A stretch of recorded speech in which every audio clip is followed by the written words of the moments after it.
Hello. Hello, good evening.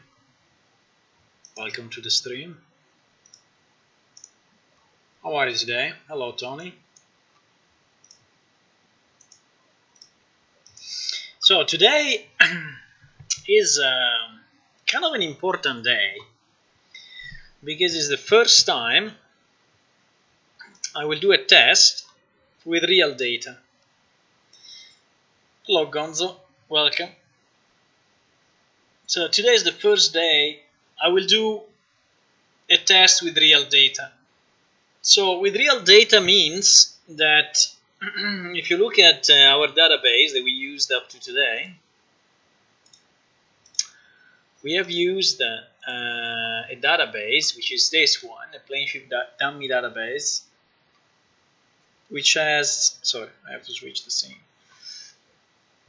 This database,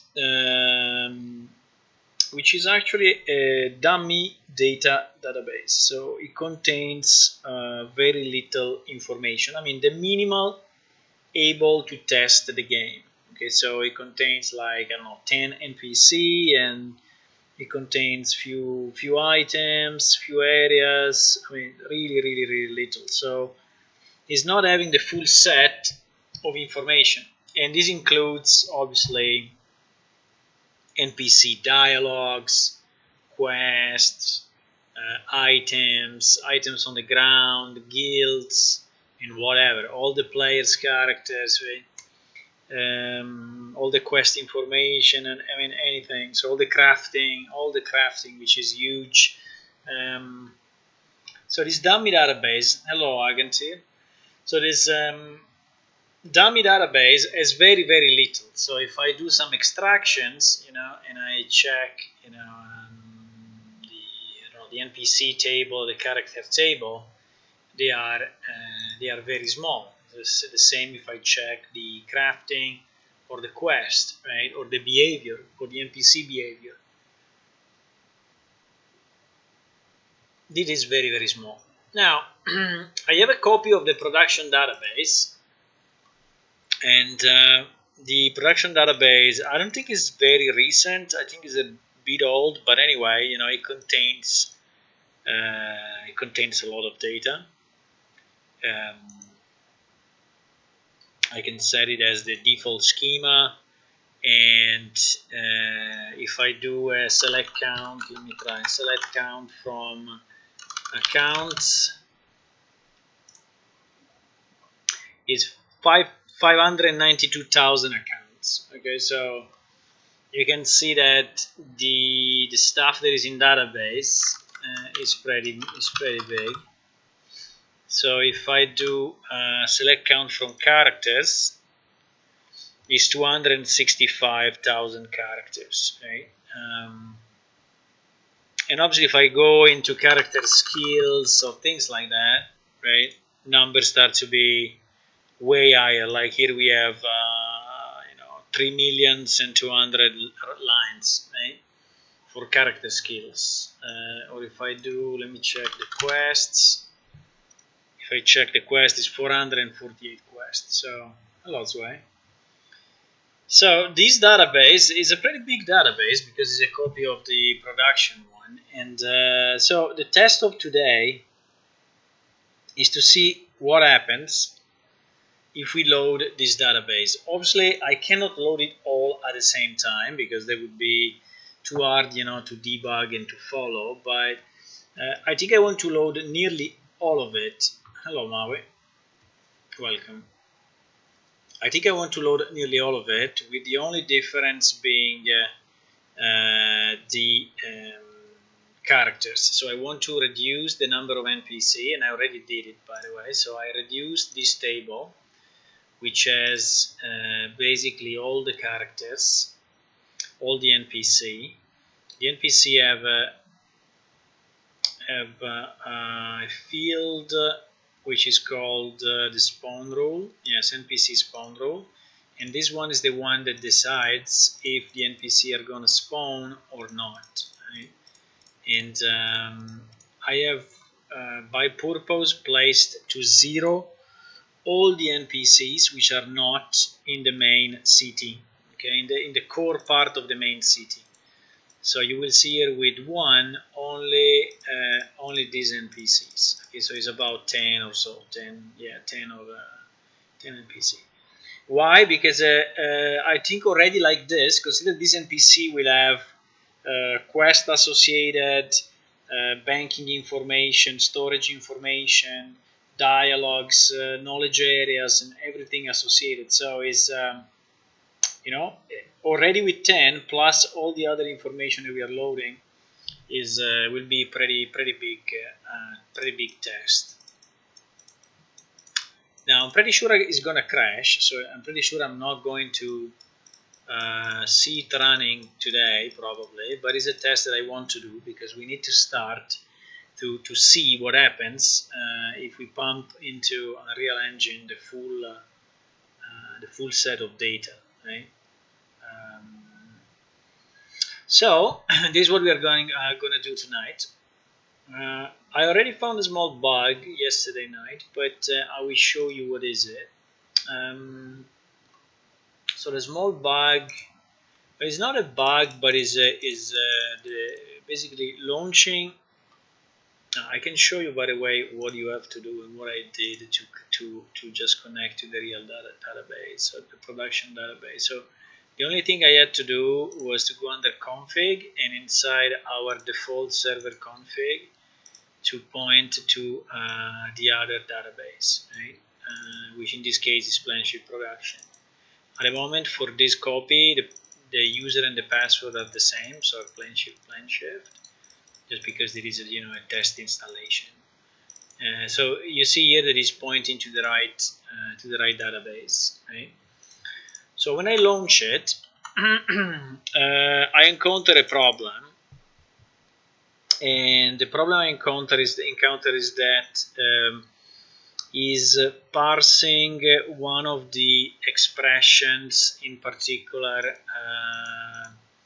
this expression. So it's a math script, which is actually a test math script that was created in the database, and it's trying to parse this line, and this line is crashing. But actually I double checked in the legacy, in Planeshift legacy, and this line is also not properly parsed in Planeshift legacy, so it's okay. The difference is that while in Planeshift legacy it does not crash, in Unreal it crashes. So after reading this line is crashing, right? I think it's a very simple thing to fix, by the way, because I think it's only a printout or something. So let me try to understand what is going on. So let me step out. So I have it in debug mode now, and we are executing exactly the part which is crashing. By the way, I think I can just let it run. Yeah, you see it's crashing here. It's crashing here. So the first thing we need to check is if this part of the code is exactly the same as in Planeshift legacy. So the first thing I want to do is to search this function, which is this load script function, and check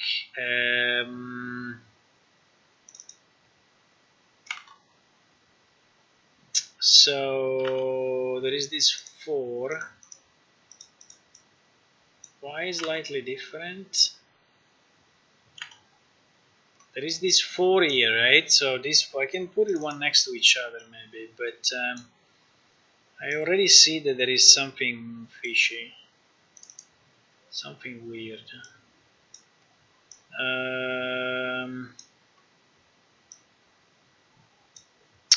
Why?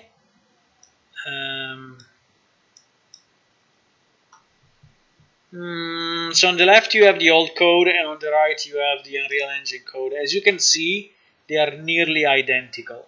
Okay, yeah, there are different names, different variables sometimes, but they are very similar.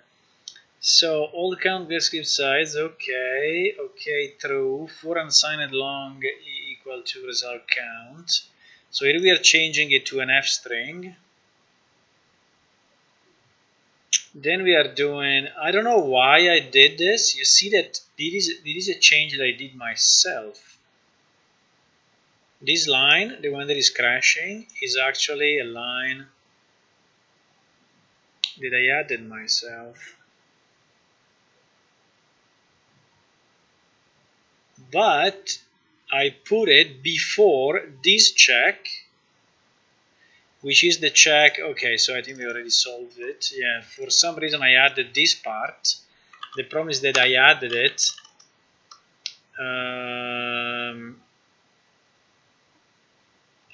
before the check that this math script is null, right? So let me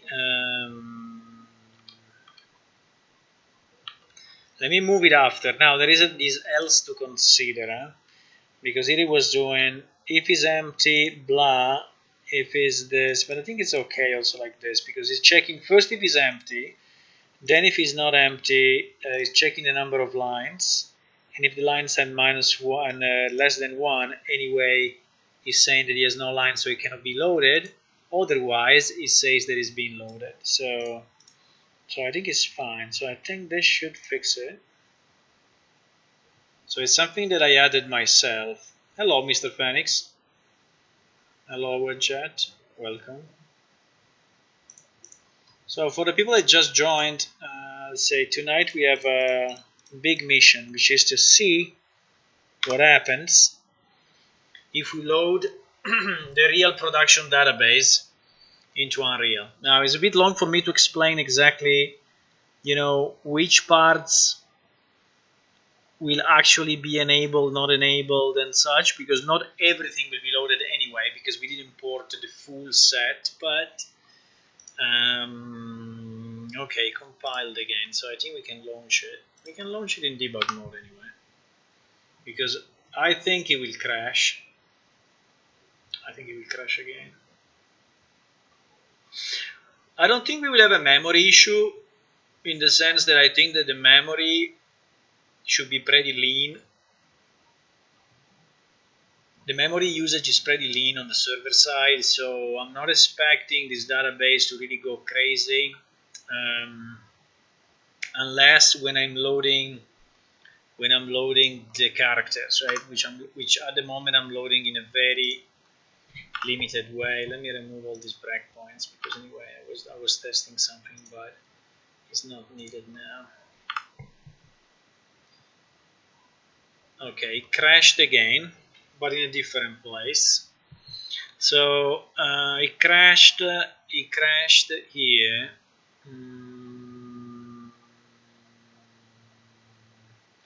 Because Spawn Manager didn't load. Okay, so we had probably some issue with Spawn Manager before this point. So the best thing for us is to check the log file.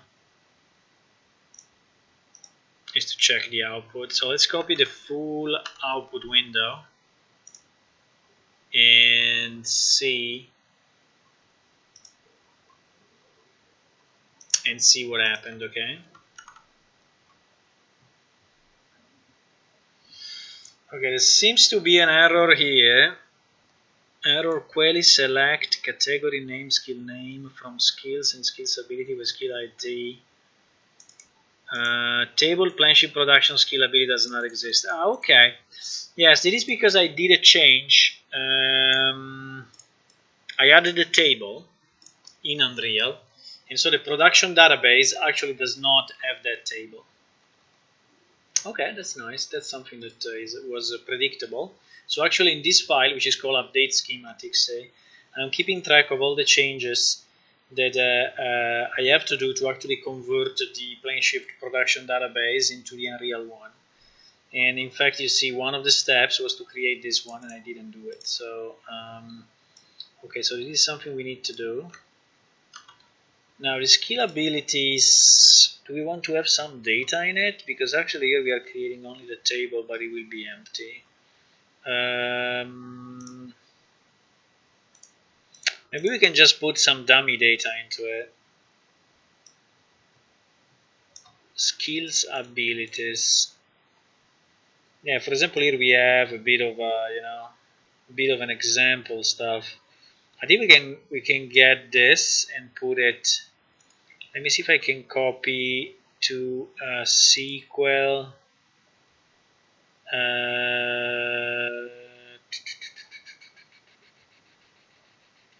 If I copy to SQL the insert statement, do you think it's copying the whole thing, or is just copying one? No, it's just copying one.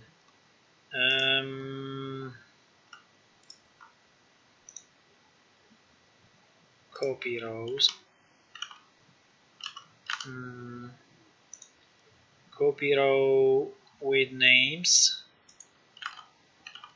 No, it's not creating me. I have to dump it if I want. I have to dump it. I was checking if there was a simpler way, but it seems, I think there was a way, but table data export wizard.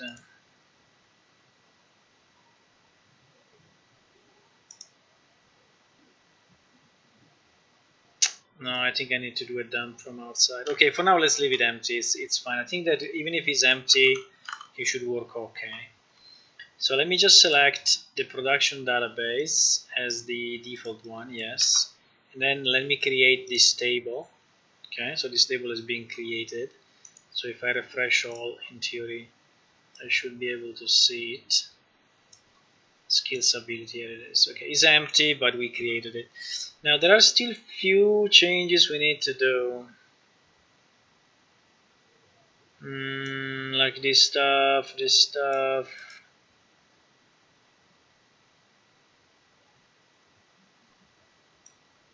Like this one, for example, we need to do in the database.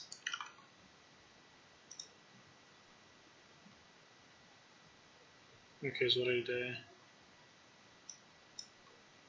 Ah, no, it's not there because I'm using the other database. Okay, now we added it. Okay.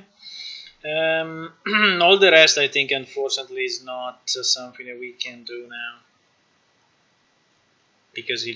But it's okay. The test is not that the data is actually valid. The test is just to see if we can load if we can load up. If the server starts. Let's say the point is to arrive at a point where the server is able to start loading all the data that is in the database. So I'm launching it again to see.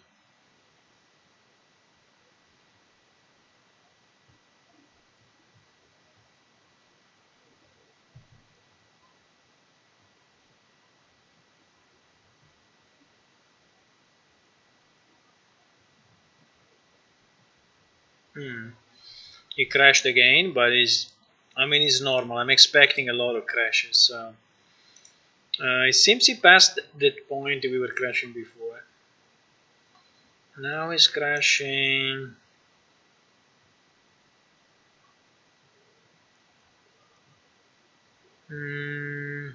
Where are we? We are inside. So it's reading the items. It is reading the item stats table, and is reading one specific item, which we will find out soon which one is it. And he's trying to find the animation list. Okay. Item animation ID. So I think in my dummy database I didn't have any of this. But let me see. Animation list. Get in item anim ID. So there is the column that is trying to read from the database. Let me check if I go under item stats. Yeah, but please do it on production. Let me close all the tabs because even if I think I have something useful, yeah, I have this one, but no, let me close them all, otherwise we will just mess up. Okay, so I close them all.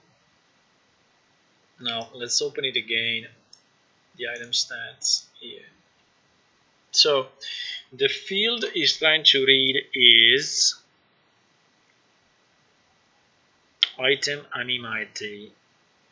Item anim ID is this one. There it is. Item anim ID. I don't remember exactly what it is, but you can go and check it. But I think in my dummy database, probably I didn't have any of that. Let me open up the dummy database. So this is the dummy database. I want to see item anim ID. No, actually, well, we had one. I think he crashed on a 2 or something. Yeah, anim ID is list ID number 2.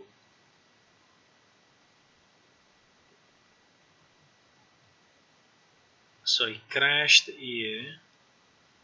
Yeah, and obviously it crashed because the animation list returned. I don't understand exactly where it crashed actually, because in theory.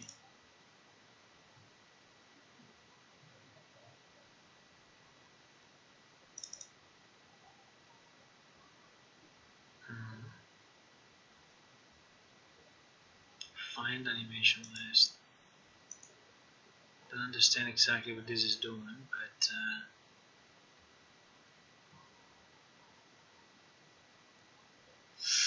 yeah, I don't know why we are returning a pointer to an array. Why we are not just returning an array? But okay, fine.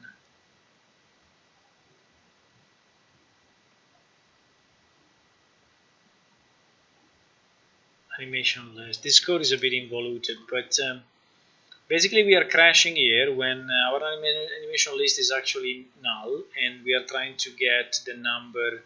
So the easiest fix will be to do if animation list and animation list.num blah blah blah, right? But I want to understand why is not crashing, and also I want to understand what is animation list is.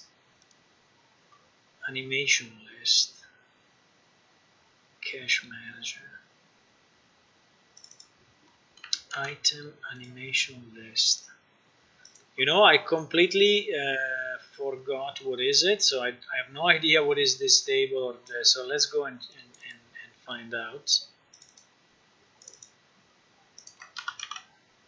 Item animation list. So it's an array of PS item animation. Okay, so basically for each item you can have probably a set of animation associated. Don't remember exactly why we did this and how it's used, but let's see. Okay, so we have this find animation list, and here we are loading preload item animation list. Okay. There is a table that is called item animation. Okay.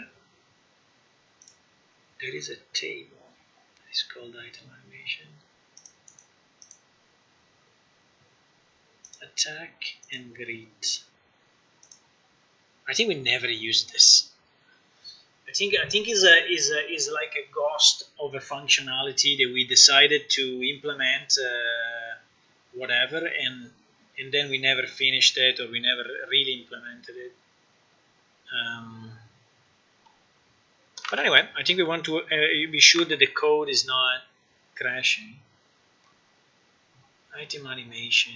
Sorry, this is the dummy database though. Huh? Let's look in the real database.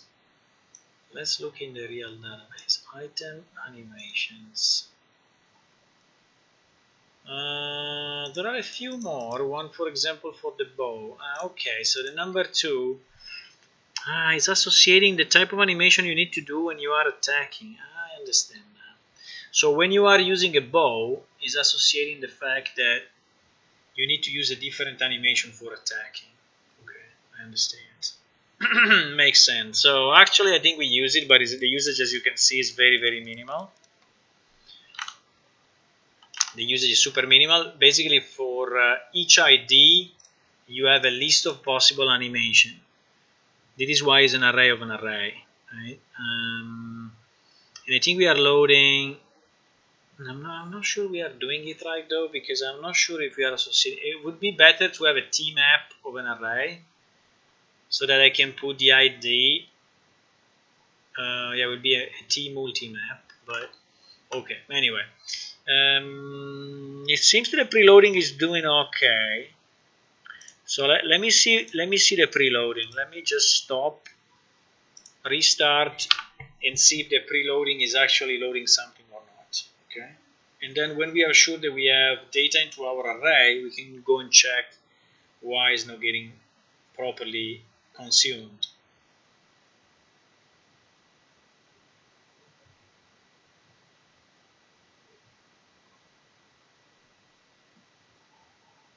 It should arrive at that point very soon.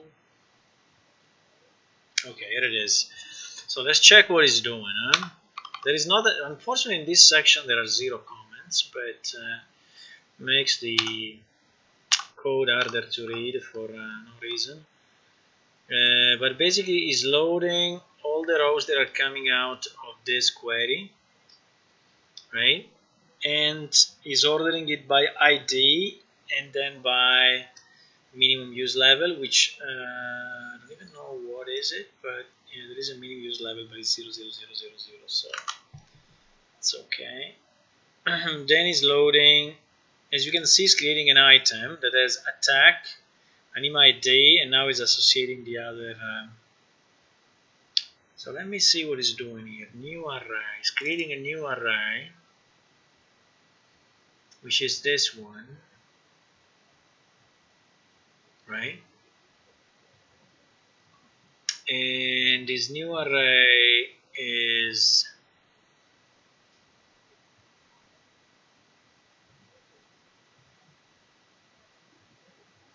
this code is a bit weird, but okay, anyway.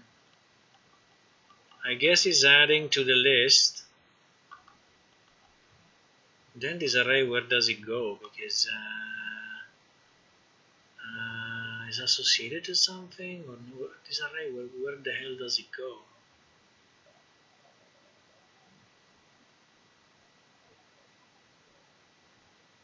It gets destroyed when you exit, so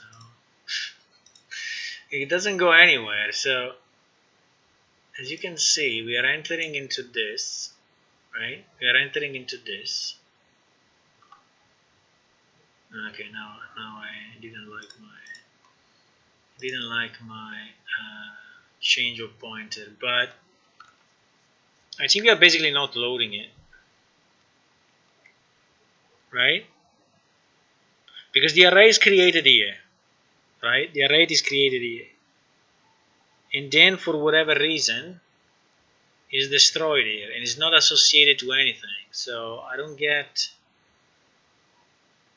what this thing is doing. So let me go and check in the original code, because I think the original code for sure would be different. What the hell that was doing, right? I hope it was not doing the same. PS item animation, new array. So it's creating a new array here. Is going through this.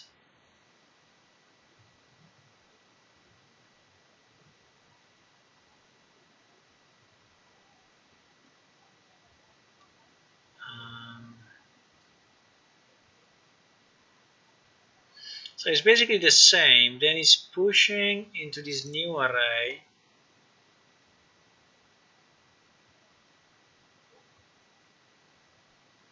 Yeah, but I don't understand. And then this variable dies after this function, right?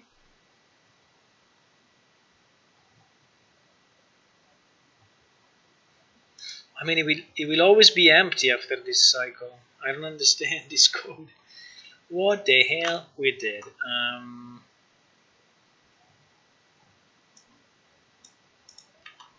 Are we using this? Let me check with someone if he knows. Are we using item animation list, or are we doing differently? Because if we are not using it, I would not bother too much, you know.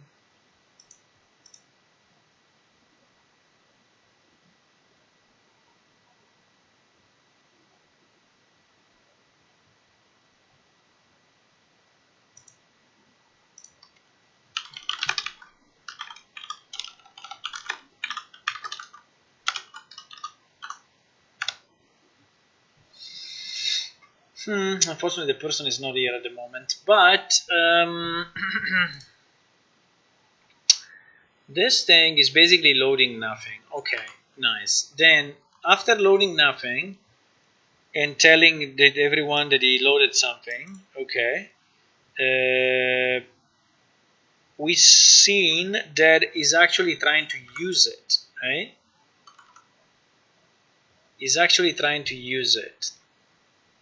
How he's trying to use it and to consume it is trying to get the animation list. So he's going into cache manager and he's trying to find the animation list. Okay, so that is the code, and this one is trying to read from item animation list. Okay, it's trying to read from item animation list. The problem is that, as we have seen, unless I'm missing something, this item animation list is never loaded. Oh, I see it. Wait. Is hidden here. Is hidden here. Okay, so it's doing it.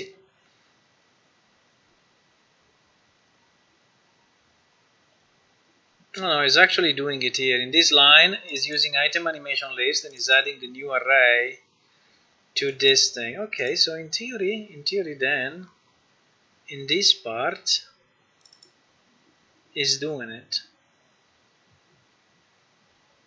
And this part is doing it. But then what happens? Then it is trying to use it and is trying to find animation list based on the ID. Okay, based on the ID.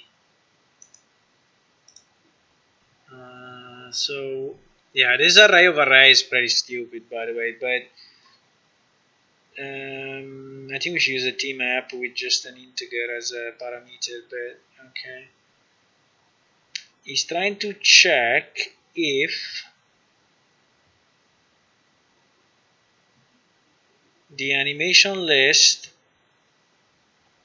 of the current run of 0, I don't know why it's 0, always 0, but anyway, I think it takes the first element. It takes the first element of this guy and is checking if the ID is equal to this ID, right? Okay, so okay, I think now I understand how it works. Okay, now I understand how it works. So let me run it again now that I understand. And we need to see why animation list number 2 is actually not properly working. I think we can still put a debug here. I would like to put it. I would like to see what is the resulting array after reloaded.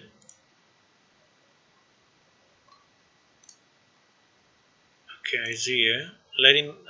We'll let him execute everything. So now in item list array we have actually two items.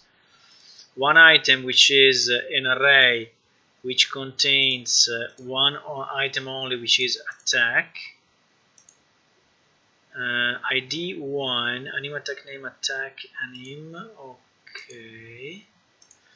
And then another one which contains 3 elements, which is attack variation 1, attack variation 2, and attack bow. I don't understand exactly why they are split this way, because actually I was expecting all the one with ID 1 to be connected, but for some reason it's not doing this way. It's not doing this way.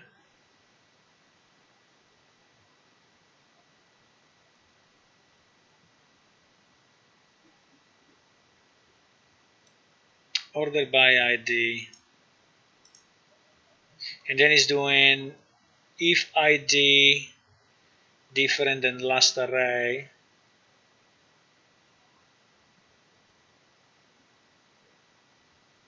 it creates a new set. I don't understand exactly this thing. I mean, why is splitting it the way it's splitting it? And I execute it again. So this result is a result of 4 rows as expected. So it's going through the current row. The current row is finding the ID 1, yes, as expected. It's putting into this. It's checking if the current ID is different than the last array ID. Why the last array ID is 2? Because I didn't empty. It should be 0, by the way. So it's creating a new set and it's pushing the new set with one element. Yes, and then it should continue. Then it should see the ID stays as 1, and so it should put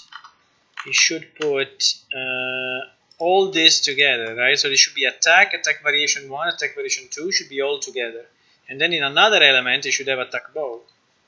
Right? So I think we have a mistake in the code here. There is something not working here because the resulting array, unfortunately, is wrong.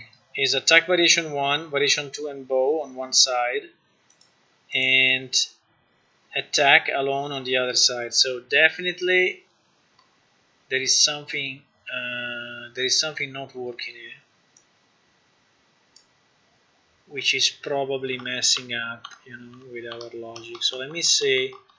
So we go through one, we create a new array. We say that the last ID, yes, is 1. Okay. So we go through it again. We push the new item into the array. So now this array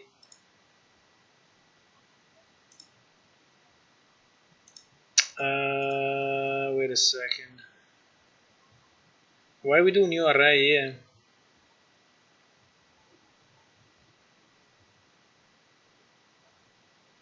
I think this thing is wrong. Is identical to the old code or not?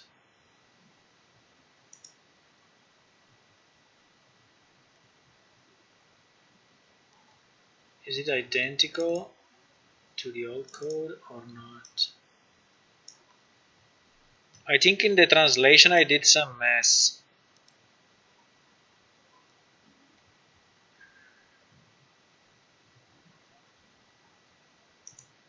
So there is the for loop, right? And there is the for loop.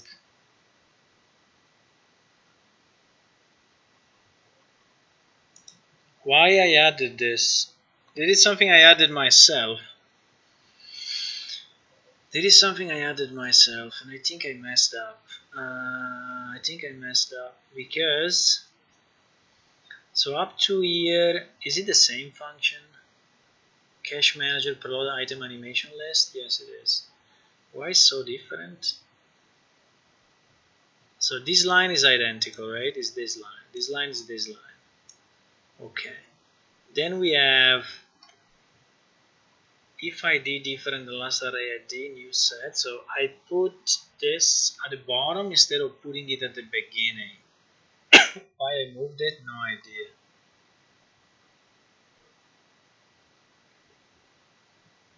Why I did this? Why I moved this block at the bottom?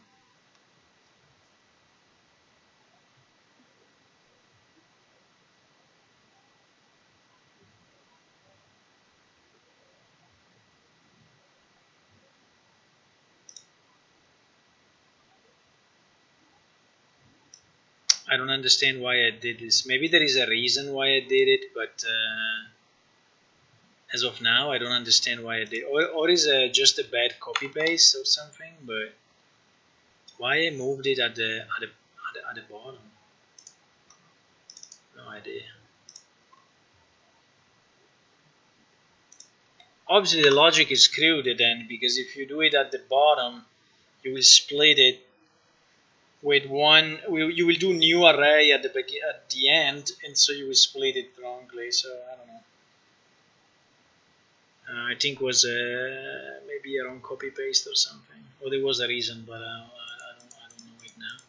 But let's put it exactly as it was, okay? Because I think that we want it to be as it was. Consider that when I was porting that code, I was not really focusing on functionality, so this part of the code has been ported very long time ago, and what I wanted to do at that time was just to have the major functionality being loaded, and for sure I was not caring about this animation on the item, right? Now let me see if now is better. So now our animation item list has one element which is empty, which is not good, and he has one element which is attack variation 2, okay, so that is why probably I move it to the bottom, but it's not a good idea because none of these two cases is producing the right result, none of these two is producing the right result, because now we have grouped properly the attack variation 1, attack variation 2, but we don't have the second element of the array because the first element of the array is actually empty.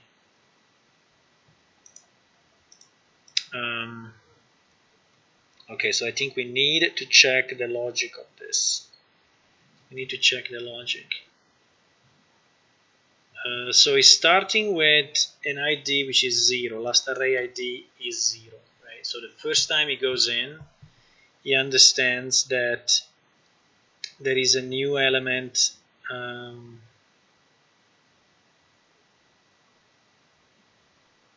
But this is the difference, that here is not doing the add, here I'm doing the add. Okay, so here is just basically initializing the new array. No, it's actually doing the push. But why this line is after this one? It is also very weird. Why I have this one after? I think something very weird happened in this code. Looks like I tried to manipulate it just to avoid that it was crashing, but I destroyed the logic. So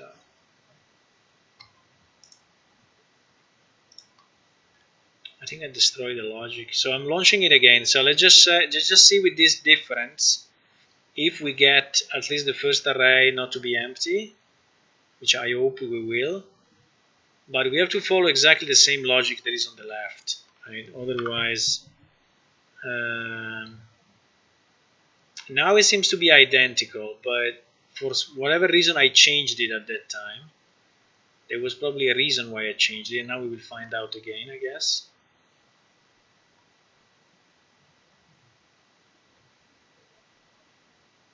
Now we will probably find out again. It will probably crash or not give the right result. Or, I'm expecting. Okay, let me see this animation list. Now we have two elements.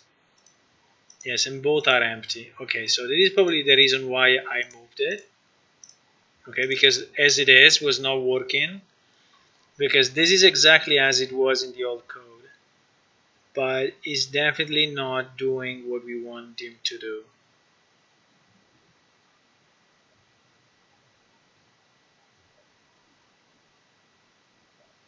Let me try to understand why. So here we are initializing a new set, and here also we are initializing a new array. Then in this array we are pushing the new array, yes. And then here we are cycling. Now where do I put the value into the new array? Here. Okay, so let me see exactly what happens. Let's start from the beginning though, because it's the only way. Let's start from the beginning. So now the code is exactly like it was in the old one. So the first time we check that my ID is not equal to and is correct, so I need to start a new set. So I start the new set, I add it to my animation list, which will, for now will have then an empty array in it, but it's okay. Then I set the last array ID equal to this, so they know that I have to continue. Then I create my new item, and that's fine. I fill in the new item, so this new item now should have meaningful data into it. Yes, and it does have meaningful data. And then I'm pushing this new item into this new array. Okay, so in theory now this new array should have, after I do this new array should have one element which is properly populated. Yes, and in fact, yes. Then something happens after that is screwing it up.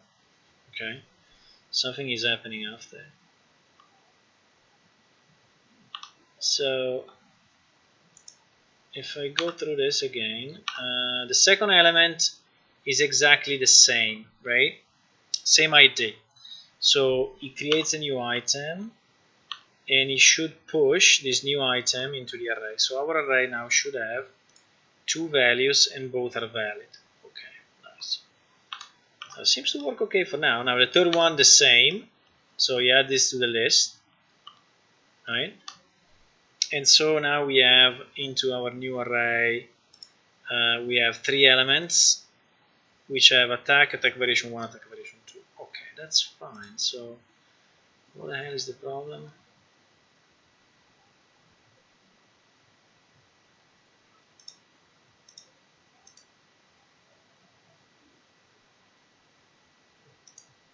What the hell is the problem? I don't know. Let's see. So now I'm coming to this and I see that I have a new ID. So the first thing that I do, I clear, this is the problem. I clear my old array. I clear the new array. I understand the issue. But how we was doing it here? Probably this new CSPL LDL array was working differently.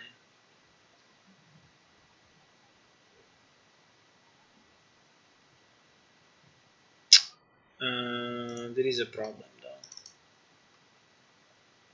There is a problem. We should keep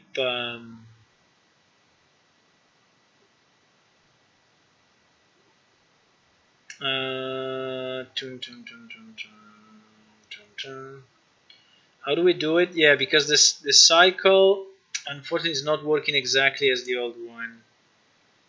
Because this function was doing something different, was not deleting the existing pointer, was keeping the pointer and just assigning a new one, I think.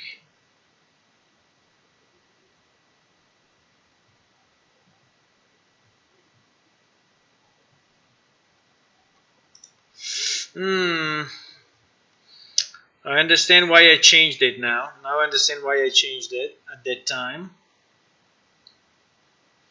So basically here, now we have, in our new array, we have the right values, you see? We have the right values, attack, attack variation, attack 2. The problem is that the first thing that we need to do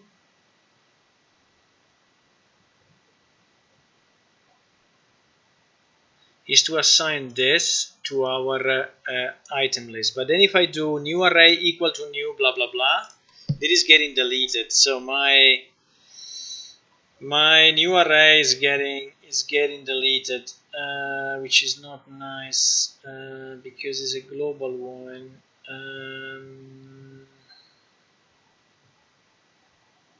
Can I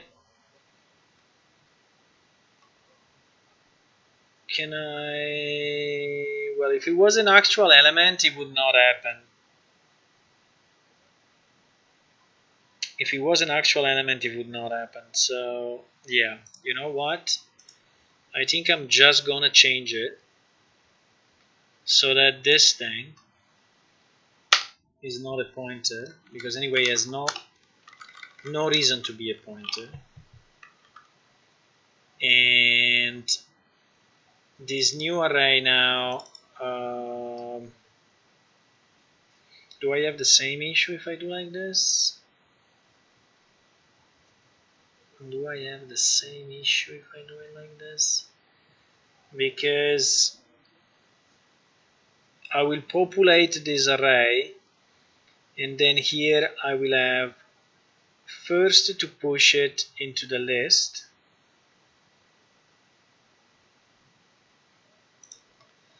So I will do this first, which is what I was doing before. Then I'm going to initialize.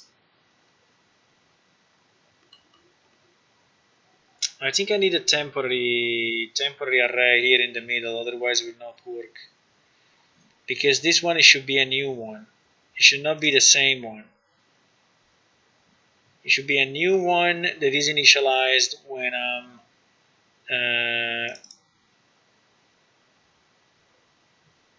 a new one that should be initialized when I find a new set, right?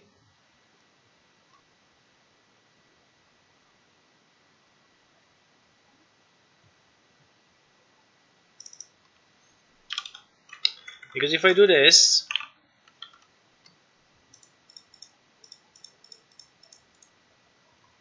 I think it would not invalidate it, because this one is getting pushed into that, but this one is a local one. And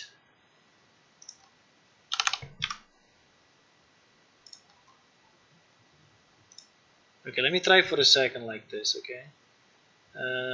So here we can, I just want to see what happens. I want to see what happens like this.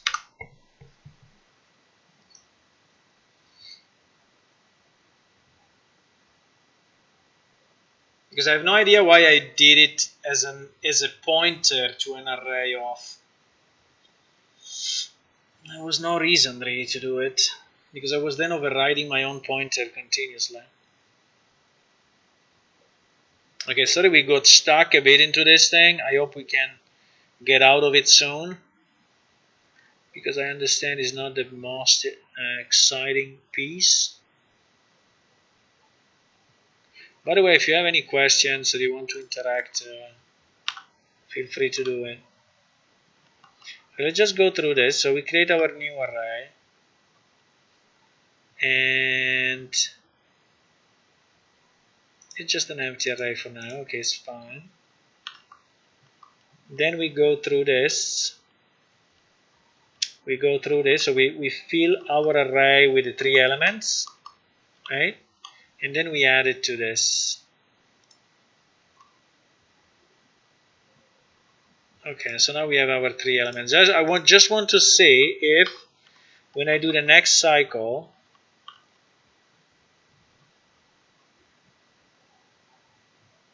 what is it?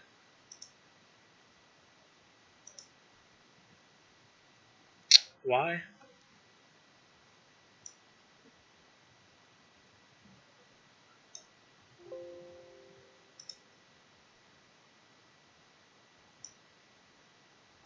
Why when I do the next cycle is not working as expected? So the problem here is that I'm adding an empty array at the beginning, and that's kind of a bad idea, you know. I should not do this. I should add the array only when I finish collecting the elements. So I think I will go back to where I was before. So I collect all the elements. I think, or I start with 1, and I think it's simpler if I start with, because the first time I think this logic is a bit fucked up. With the non-pointer is a bit fucked up, because I need to do it only when it changes. Yes. But when it's 0, I should not do it. And when it finished, I need any way to, okay, so let me try to do something. If ID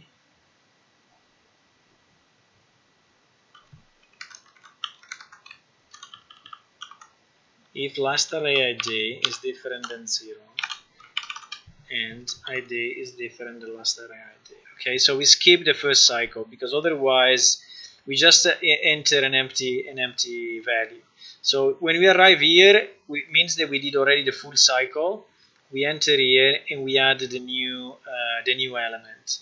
Then it's okay to initialize the array. It's perfectly fine. So we clean the array and we go through the population again until I find a new element. Okay, and I continue like this. Now the point is that when I arrive here, I should add the last element to the list, otherwise it will never work, right? So I should do this.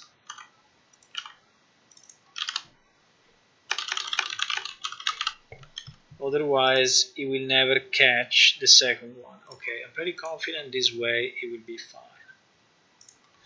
Pretty confident this way will be fine. Let's see. And hopefully we can then move out of this cycle. At least we will have the data correct.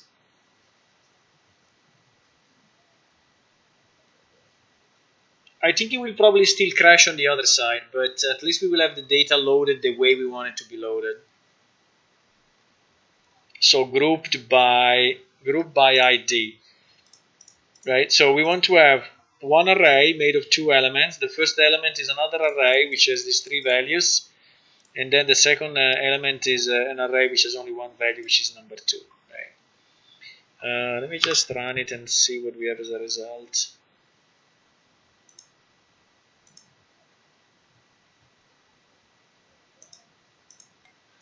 Okay, it definitely did not work as I wanted. Okay, fuck it.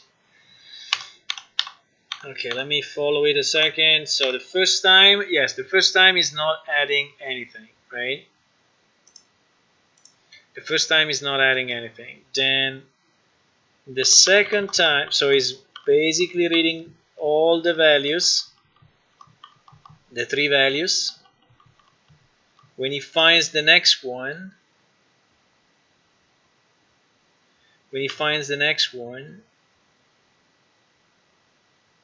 which is now, no?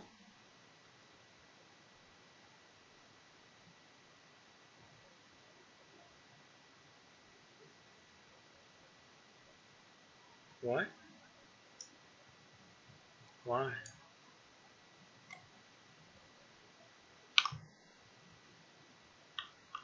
Wait a second. So so the first time we have ID equal to 1 and last array equal to 0, right? So we do all of this. The second time the same. The difference that the ID is 1, no, is the same, exactly. So the second element. Then we go through, and now we are at the third element. And so we add the 3 elements to our array, right? So our array now has 3 elements into it. Okay, perfectly fine. Then now we find one ID, which is ID number 2. Okay, so this check should now go inside of this, because last array is different than no, it's not going through this. Why not?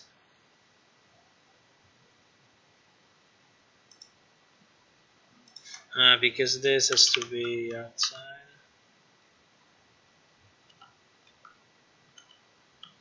Yeah, this has to be like whatever here. We always need to indicate what is the last array ID.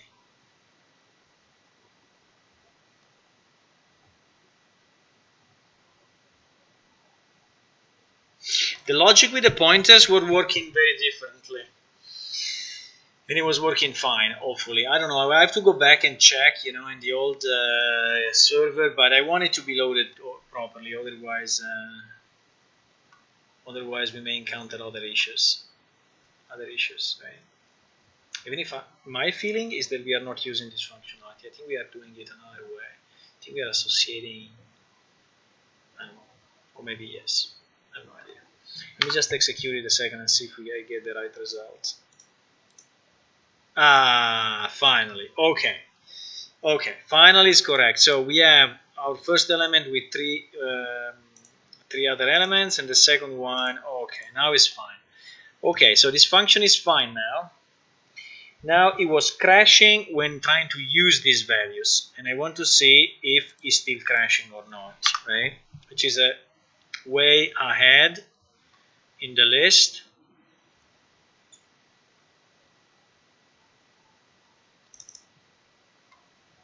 I think it's still crashing in the next steps. We need to understand where, because spawn manager is null. So yes, so spawn manager did not load properly.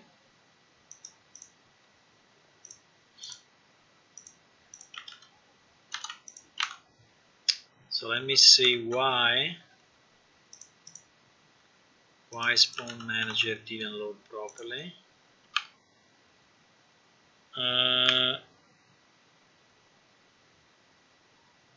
Well, there are some other, is encountering some other errors before spawn manager. Is encountering this error here.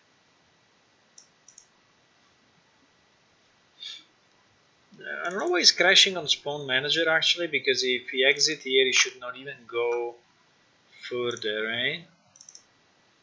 Let me see where this is coming from. Start play, begin play, begin play, begin play, begin play.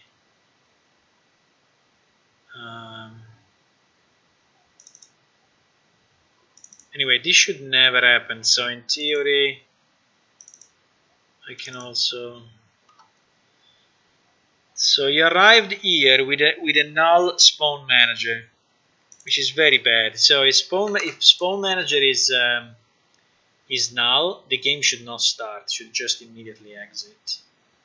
So let me see if we do this check when we are in this file and we are loading spawn manager.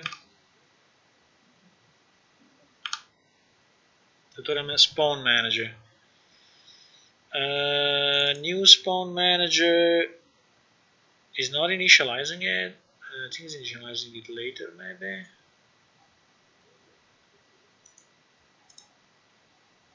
Let me see what the new does.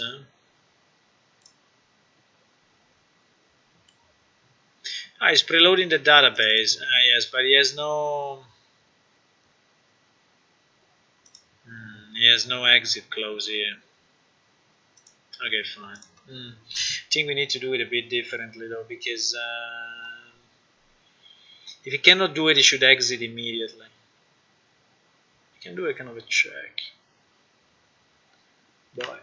Okay, but anyway, he didn't crash there, so he went further, and then he crashed in this line, which, by the way, this line is a bit fucked up. Let me check why. No XML root in progression something.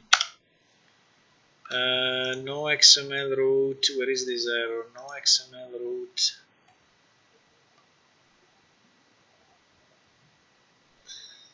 Okay, here we have a name which probably is an F string, and we are not escaping it. Or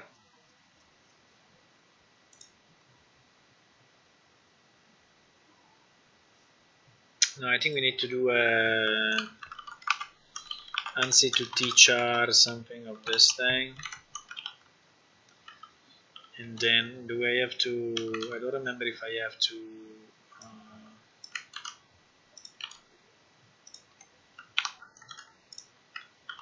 let me just check something. Let me put a bookmark quick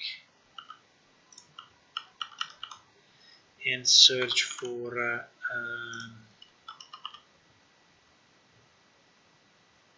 No, it seems he's not escaped then. Okay, I think it's fine. So like, yeah, it was missing the cast, but anyway, it's crashing here, right? It's crashing here where there is an XML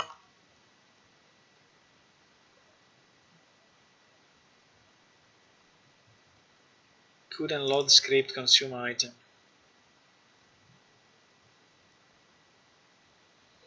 We don't know exactly why.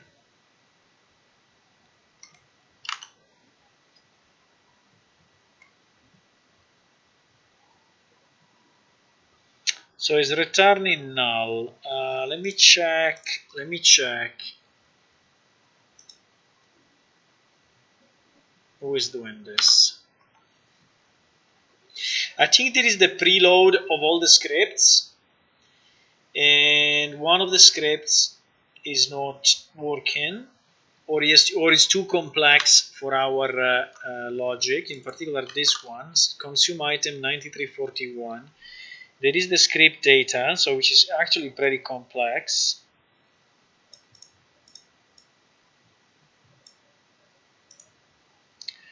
And he's saying that he did not find an XML root.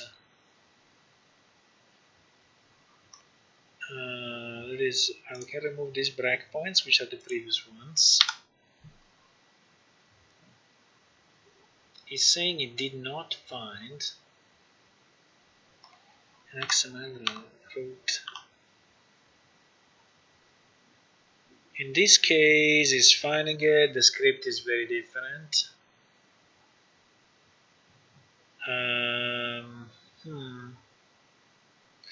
Let me maybe go here, put a breakpoint here when he's, and then execute it.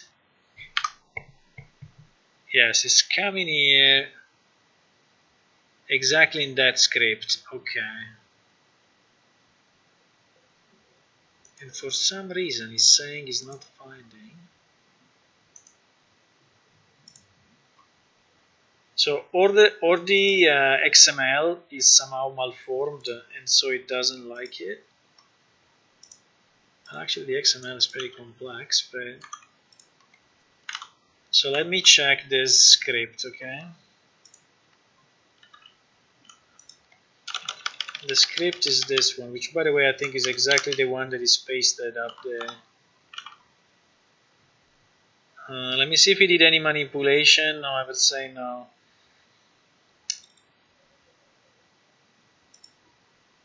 So, I mean, the root node is obviously script.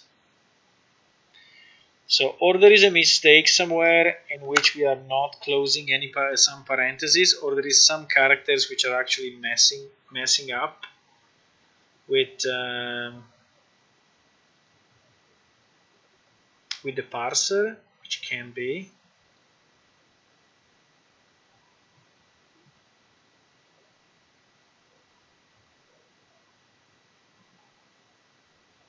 Doesn't look like, but I mean, looking just quickly, just skimming through it, I don't see any special character or anything crazy. So we have the if, which is opened here and is closed here. We have the then, which is opened here and closed here. We have the apply, and then we have what? And then we have the message, which is open and closed, because the closure is this one. We have the max HP, which is closed here. We have the will, we have the charisma, we have the intelligence, we have the strength, we have the agility, and that's it. So why is saying that? Why the parser is saying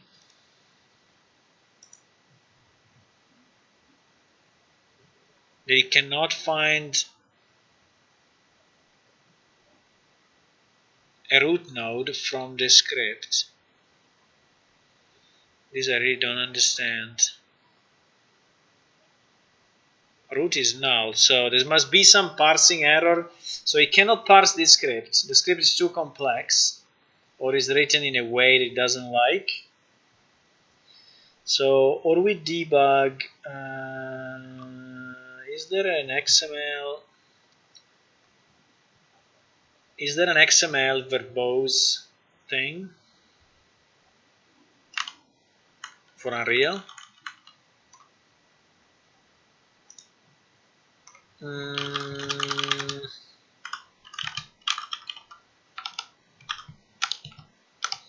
Verbose log.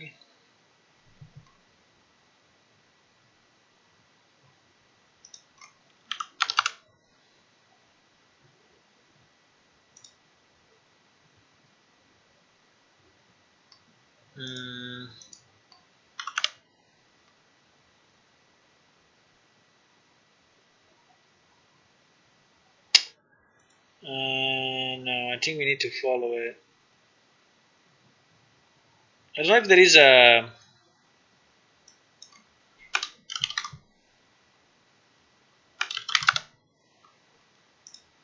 Where can I find the full list of EU logs categories?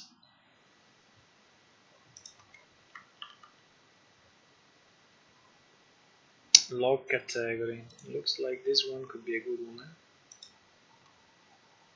No? Because I think it declares it, right? It declares it.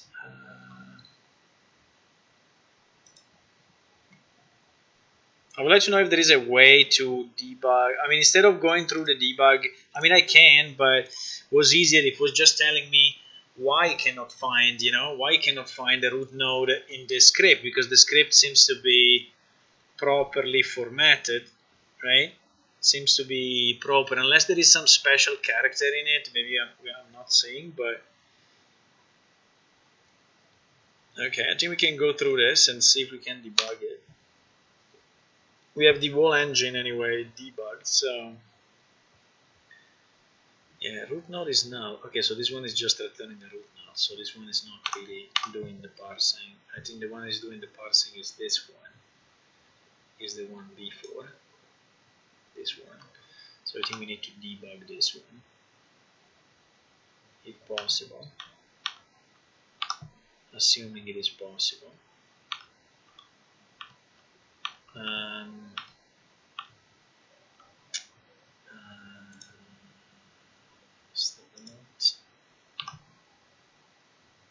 Okay, is this one load file? Load file. We can check here if there is any.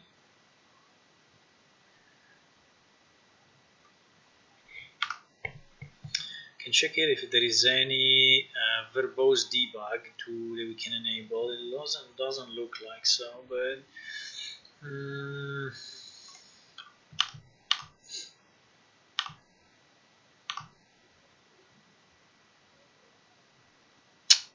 parse into array lines. Okay, so there is the method that is actually reading our XML,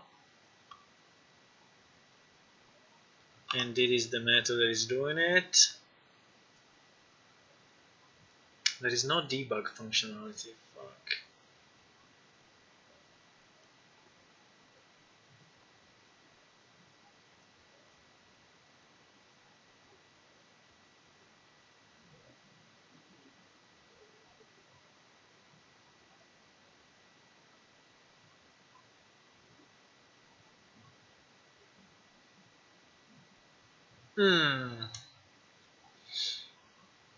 I don't know if I want to debug that. I don't know if I want to debug this, really.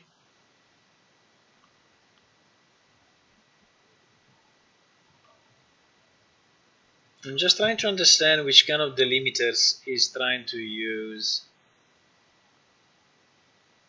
Delimiter array is /r/n.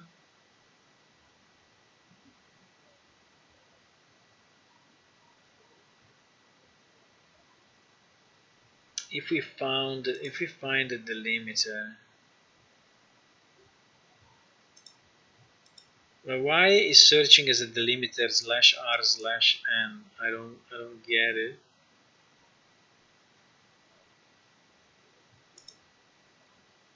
But anyway, probably he's trying to understand if you are going to the next line.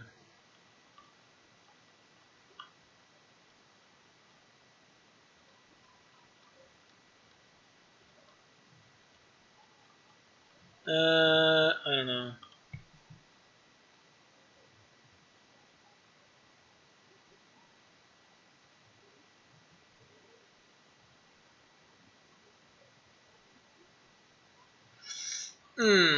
I don't think I want to go through that.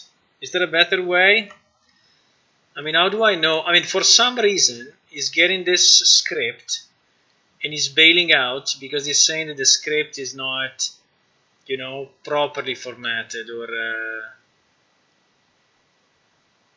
anyway, he doesn't like it. I mean, we can simplify it and see what is the problem, right? But this is the script.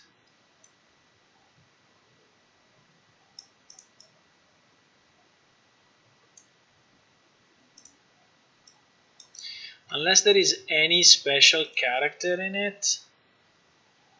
But no, it doesn't look like there is any special character.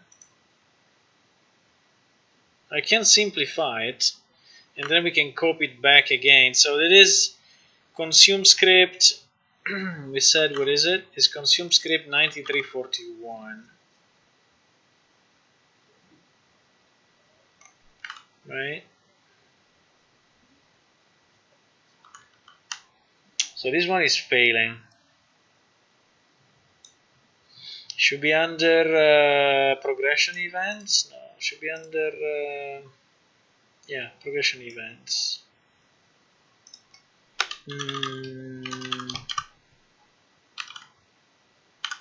So there should be one entry in the database. This one, yes, is this one. I mean, I can try to simplify it.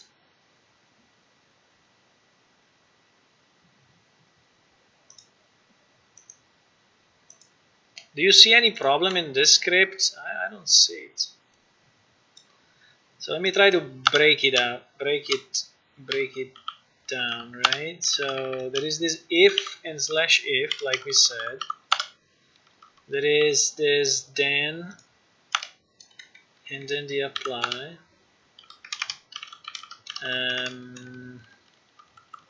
The if is closing there, the then is closed here. Ah, what is this?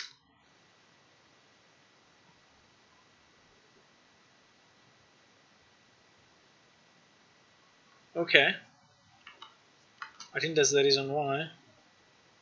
There is a double closure here. In the script, there is a double closure. Okay, that's a good one. Okay, so he's right actually. That script is not loading.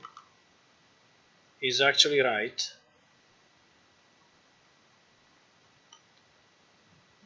Now, why the whole server is crashing if one script is not loading, I don't know, but I think it makes sense. Okay, so there is a mistake in the script. There is a mistake. Let me just check one thing, if we have the same mistakes also in production. Because it is a copy of the production database, right?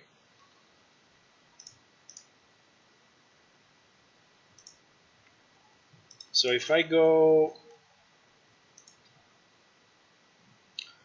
How can I find this?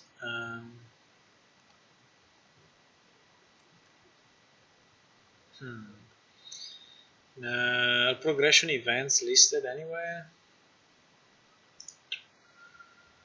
Maybe under rules? No, sorry, I'm on another screen at the moment. Under what? Probably by the other parser, it was just ignored. By the old parser, this double closing was ignored. But by the Unreal one is actually not ignored, and so is upset about this, which makes sense, by the way, because it's an extra character. It should not be there. I think the easiest, if I go 1 second, database, and if I go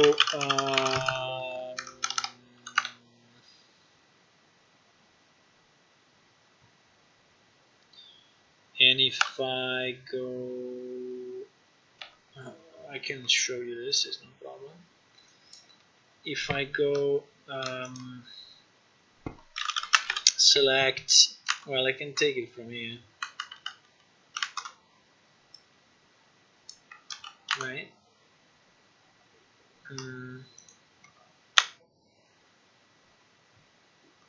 Yeah, but definitely there is a mistake in the script.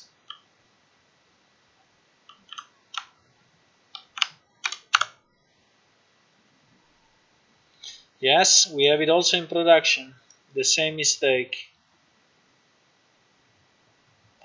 The same mistake. We have it also in production. Okay. Well, I think that the previous parser was smarter and, or anyway, was a bit more lazy. And so we didn't care about this kind of error, but the new one does. So I think we need to fix it, and I think we need to fix also the old database. I mean the production database, because I don't want this error to be in. So I don't even know if this script is properly loaded for real. So consume item 9341. We need to say.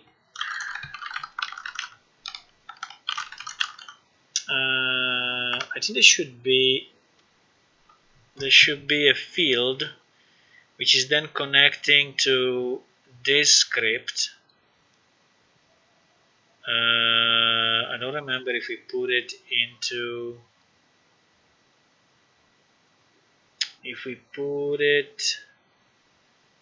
creative definition, or where the hell do we put it? Probably we put it here.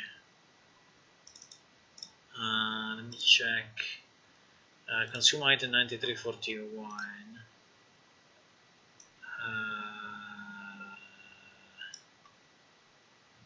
Select from plan shift underscore prod, where no, let's just do this 1 second.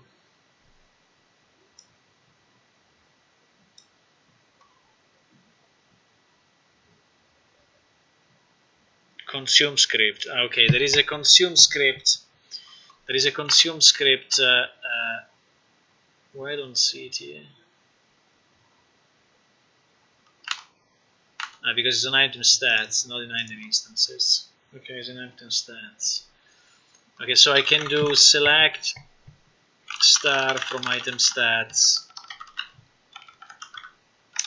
where consume something, where consume script equal to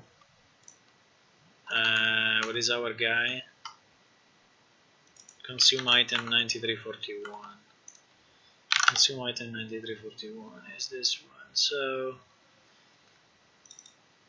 is the rejuvenation elixir? Does this elixir actually work, or what?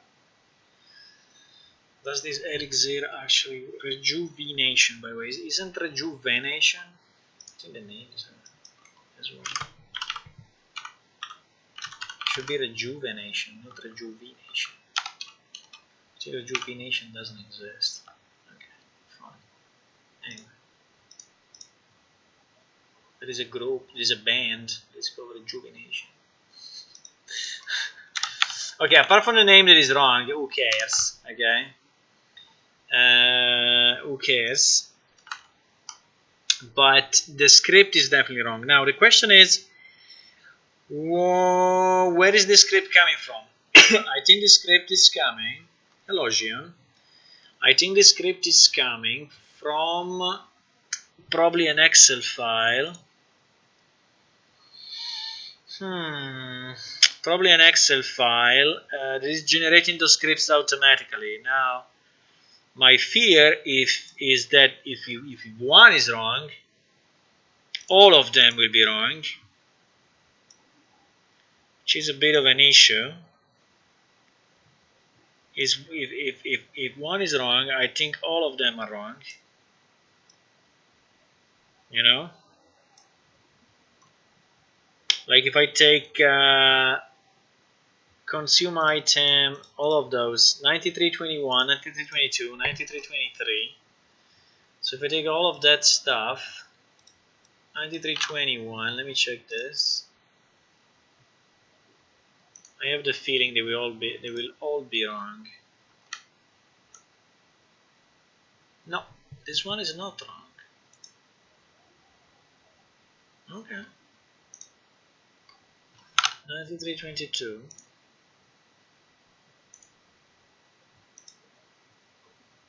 This one also is not wrong. Why only that one then? So I think we generate the scripts. We generate the scripts automatically, no? I think we do. I don't think someone is doing it manually. Right? I don't know. Maybe it is. Is someone generating these scripts like automatically?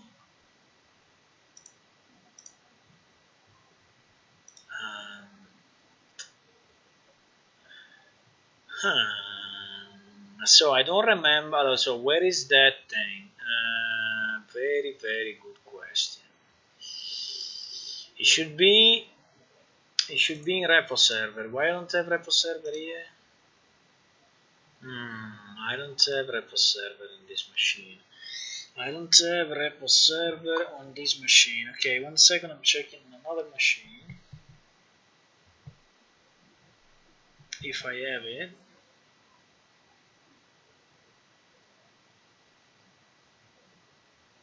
There are online XML validator. Yeah. No, but the problem is evident. There is an additional character. So there is an extra character, this one, that has been added manually or is generated from a script. I have no idea. But for sure is not correct. I just need to understand the source, but in the production database is like that. So we have that mistake also in the production database, which by the way we'll have to fix, but that's another thing. But I need to fix it in the production because then when we do the migration, I will bring this. I will bring this in the proper. So I will not have the error again, right? So let me just check one thing. Under repo, I should have.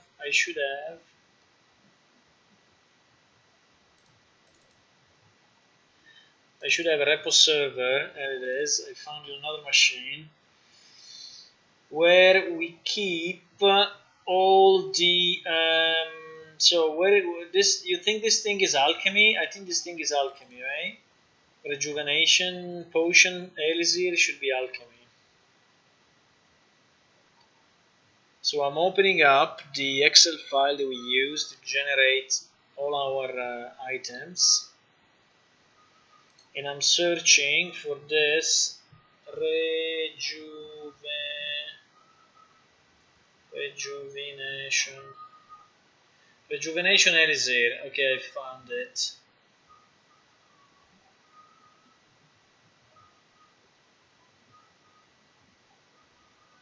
So let me check it.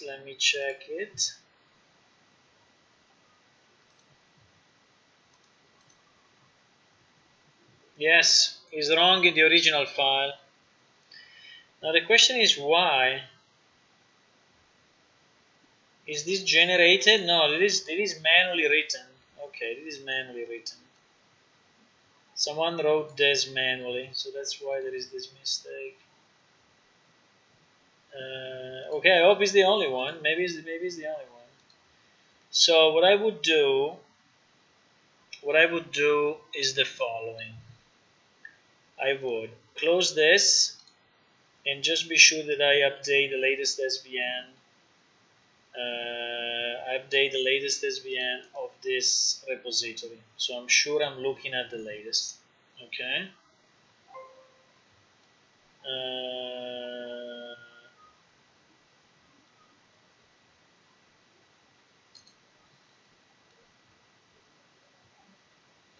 Okay, it's not connecting. Pretty cool. Why is not connecting to the repo?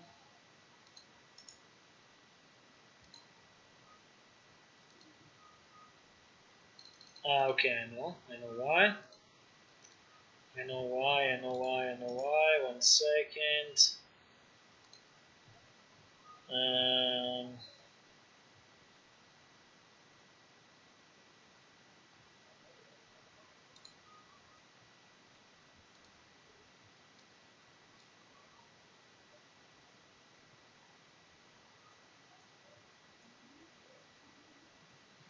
So I need to do this.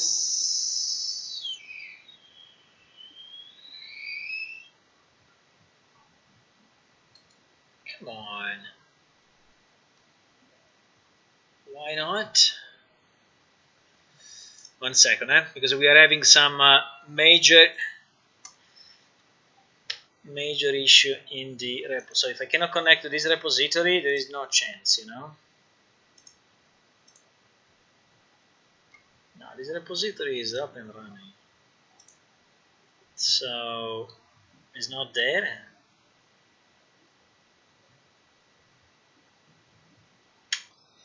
Fuck.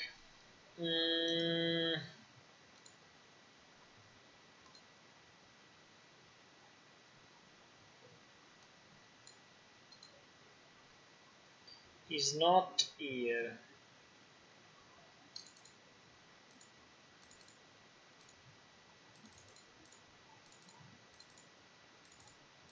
Why is not here? It must be here. Why I cannot connect? It's correct. I should be able to connect.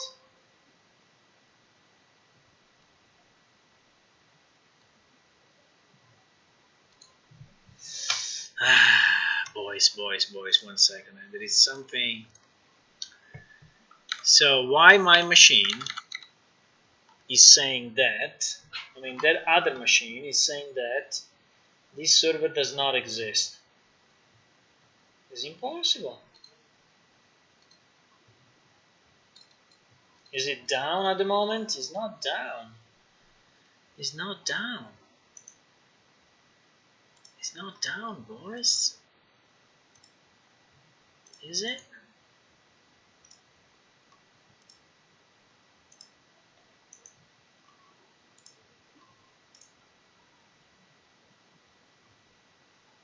Okay, maybe it is. No, it's not down.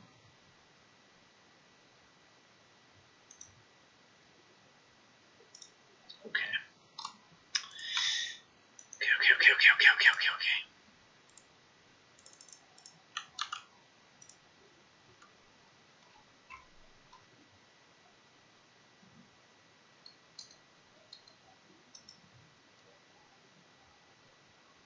Okay. I'm having some issue to connect.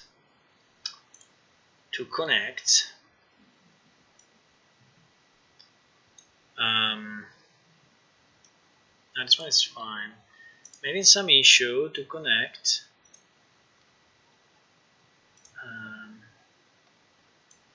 Let me try manually. Okay. 1 second. There is something that is not working as I was expecting.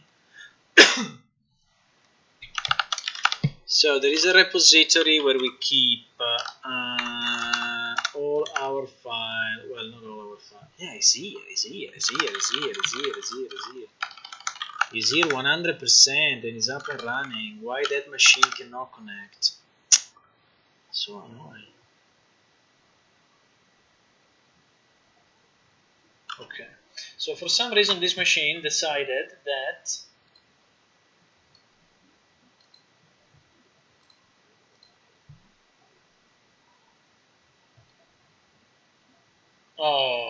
I think it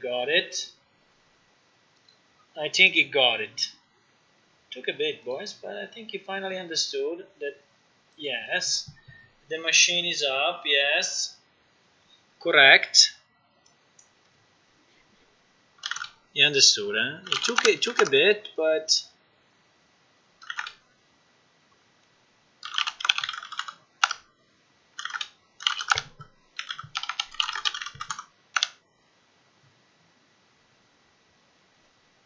okay.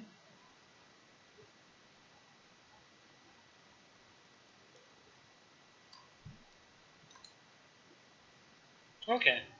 So I updated properly, so I have the latest version. So the thing I need to do, yeah, because now we are touching the production database, okay? So touching the production database is not something that should be done lightly, because we don't want to break the game. We want to spend time, to break the game. So I need to message this guy saying that, hi, I found an error in the alchemy.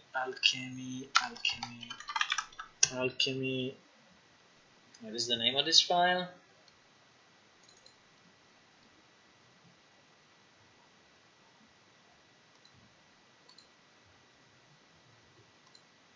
Is alchemy crafting sheet.xml in repo server. The problem is the rejuvenation elixir line, whatever. I'm gonna fix it, but I have to tell this guy, because if he's skipping it, and then I will fix it also in the production, and then I will fix it also here. But I think it's the only one. Unfortunately, it's a bit of a long process, but we don't want to break it for players,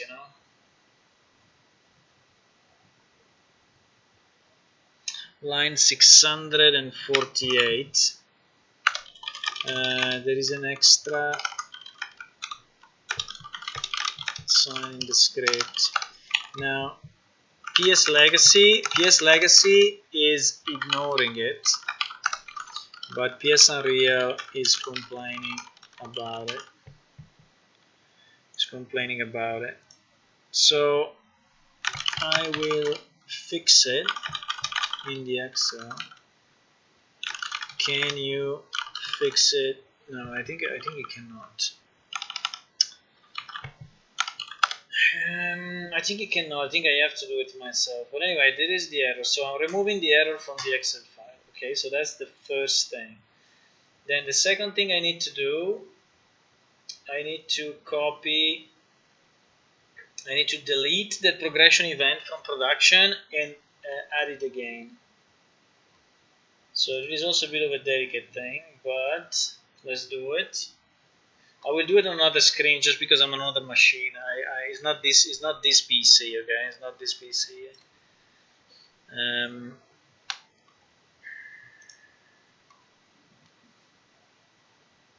But it will take me a second. It's not too much. It's just to update one query, so it's pretty much okay.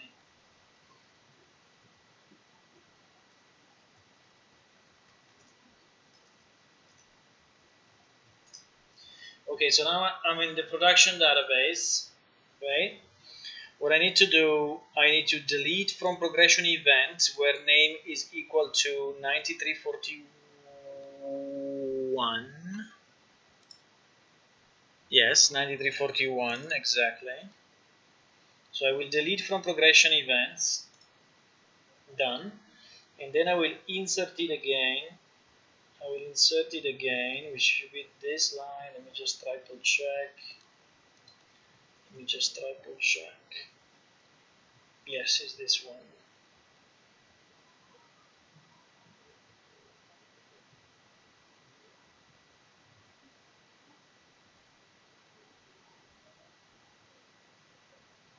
No, it's not this one. It's this one.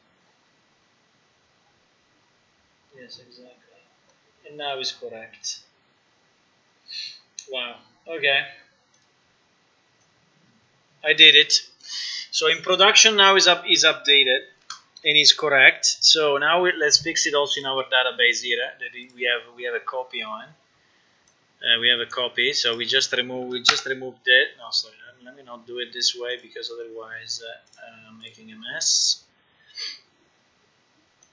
So 9341,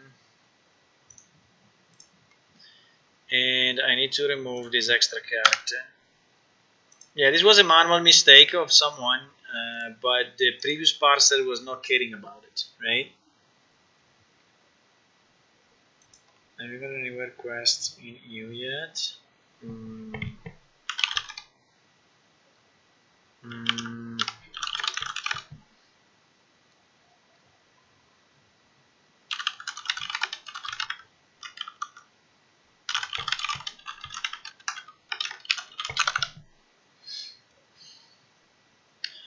Okay, so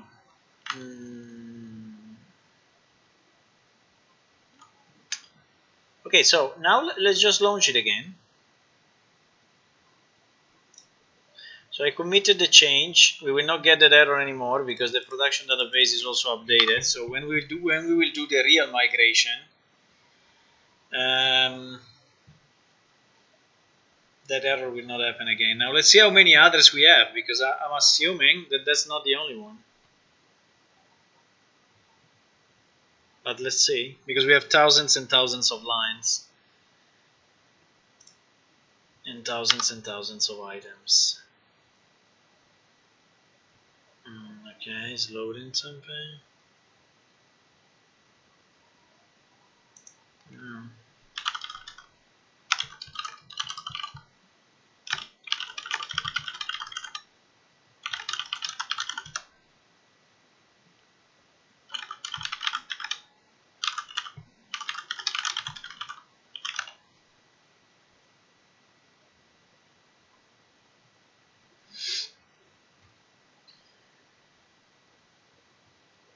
Wow, he went quite far, by the way. Huh? He went quite far. He went quite far. He still crashed, but I think he went quite far. Let me see. Let me see the log. I've seen a lot of stuff going through, so didn't look too bad to me.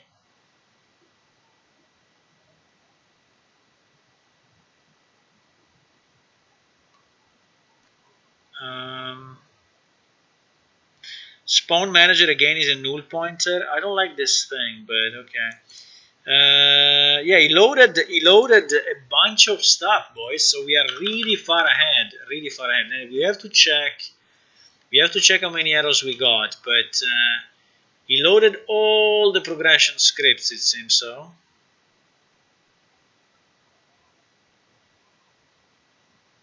I have no idea what is this numbers that we see. Final expression 45. I have no idea what is it.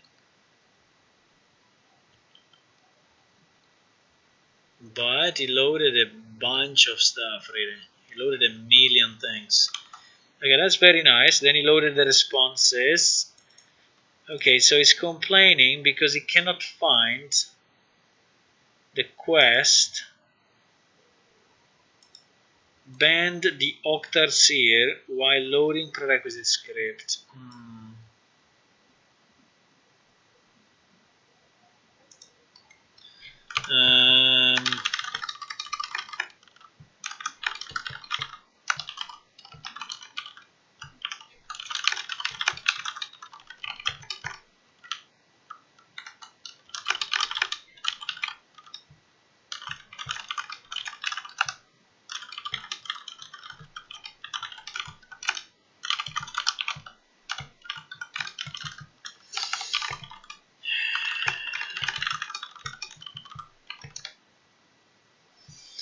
Okay, so he's complaining about a prerequisite in a quest. Okay, is complaining about a prerequisite in a quest.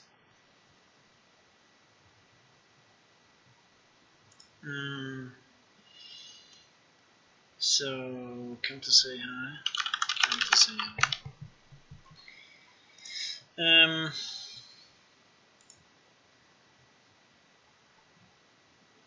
Yes, in the old game, Gian, sorry, I saw your question only now, but yes, in the old game it works because it seems that the parser of the old game was a bit more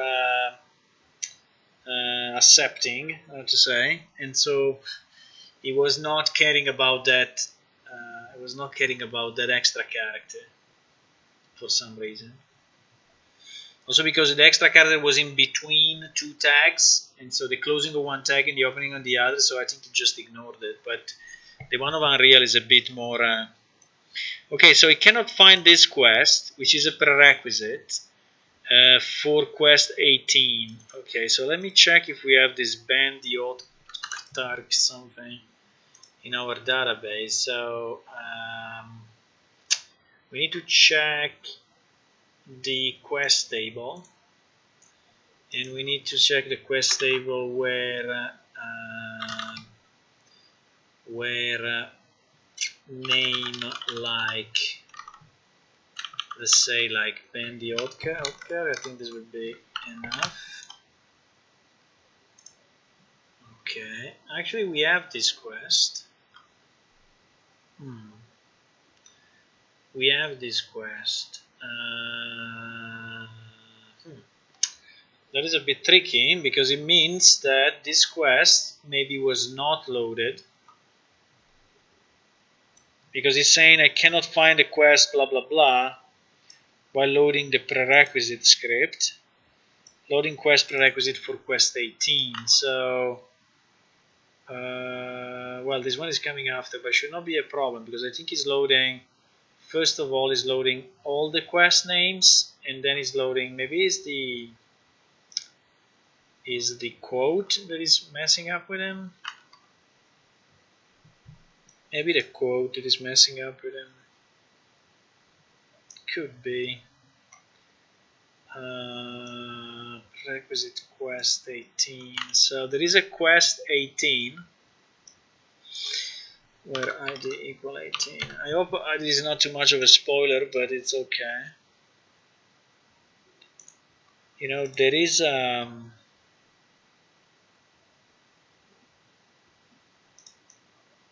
yeah, there is a prerequisite, and for some reason is not able to load it.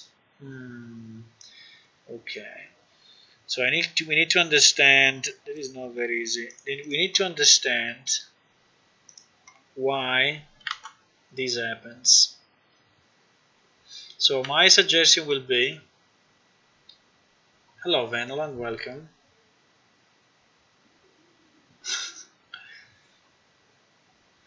Yeah, I'm trying to load the quests.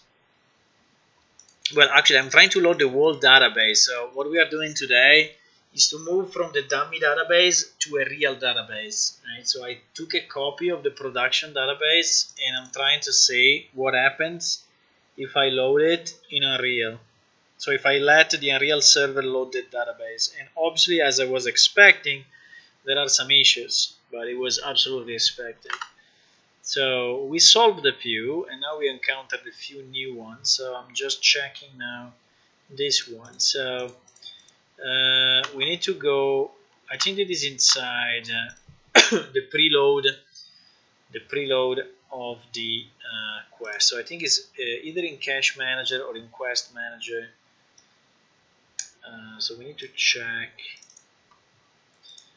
So I think in Quest Manager there should be a preload all or something like that.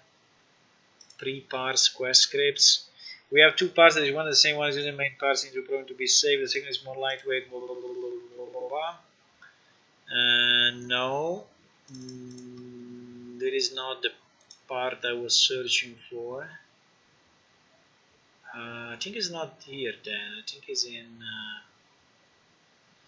I think it's probably still in Cache Manager. Strange though, but it could be. So let me see if we have quests in this file. Seems so. We have load quest, preload quests. Okay, so this is the one that we want to see. So I think we are here loading quests, and there should be a pre-parsing which is extracting all the names, I think. And then, no? I mean, it must be, otherwise it will never work.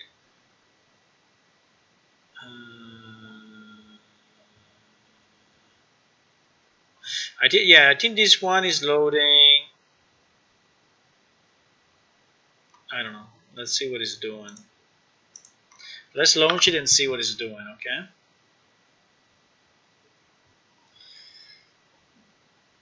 Yeah, but as you can see now with the full database, starting the server takes a bit more time. Also because we have the server in debug mode, which we will not probably have in production.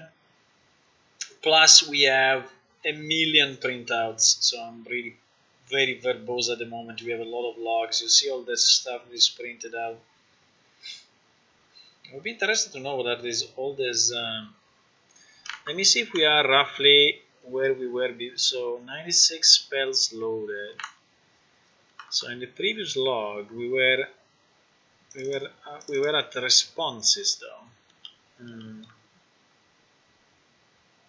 We were not at spells. Why? Yeah, you see, 96 spells loaded. The reason I think is that we are pre-parsing the quests, and then we are parsing the scripts. But let me just reconfirm that. So it goes here. Let me see what this load is doing.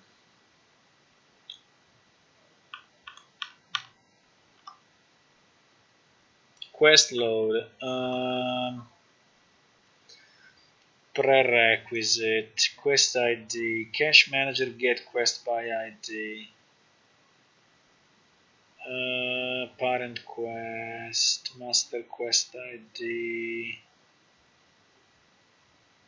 Master quest ID? I didn't know that it existed. What is a master quest?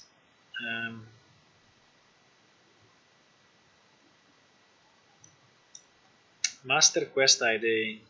What do we use this for? No idea. Anyway, 0. Do we have any where it's not 0?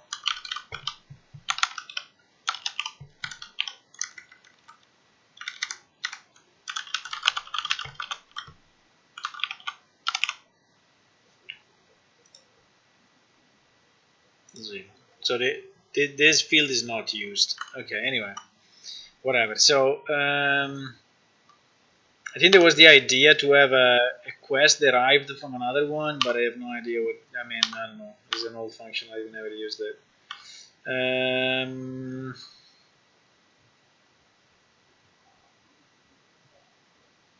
We also had icons for quests. Okay, interesting.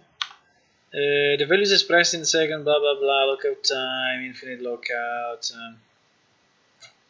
Okay, so this one is not doing much. So this one is only adding, as I was saying, is only adding to the cache manager.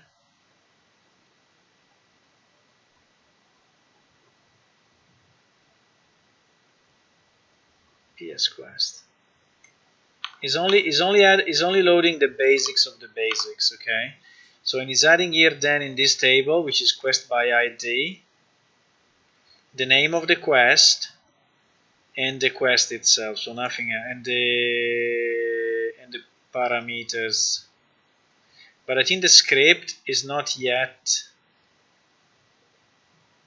right. The script is not yet considered. Then after this,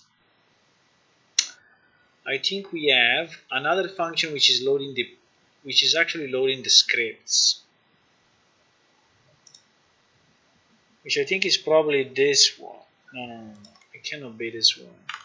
No, it's something like quest script. So let's see where here we have quest scripts. Okay, it's not in cache manager.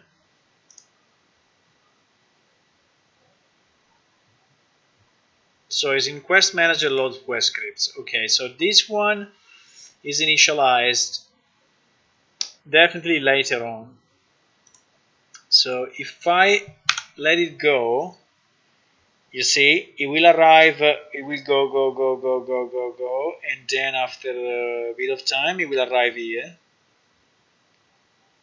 And when we arrive to parse the quest scripts, we already loaded the full list of quests. So at least for the prerequisite, I'm good, you know. In fact, he arrived here now. Now the problem is that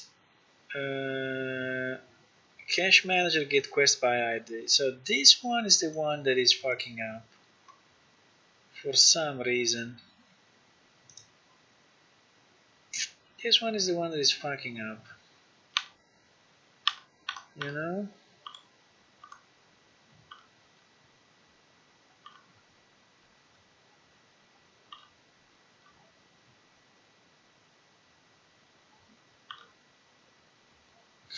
Why the quest ID is always -1? I don't get it. Select start from quest script ordered by quest ID. What do you mean? I mean, how it can be -1? Quest ID -1?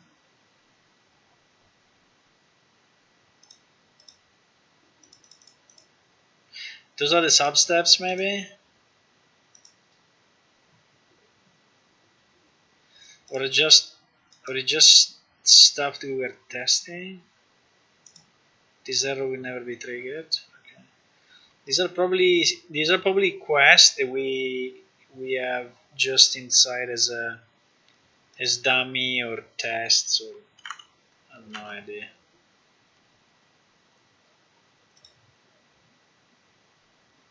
Dummy. I mean, these are the dummy. What is this? What is this? What do we have in our code, bro? What is dummy? Because it's to have something that will never be triggered, right? Okay. So now someone knows that if you write this, it's like a backdoor for this, right? So now we just did we just revealed the cheat on stream. Fuck it. Okay. Oh, I think we have to do something about that thing. If you want a knowledge area, I think it should be moved. I don't know. There is probably a reason why you do that. But okay. Anyway, so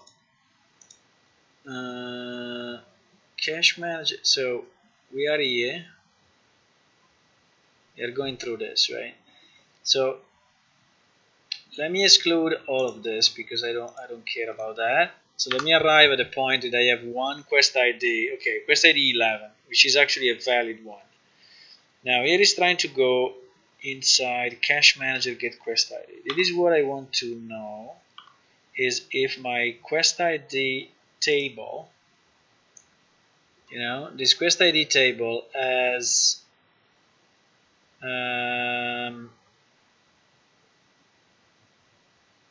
my quest,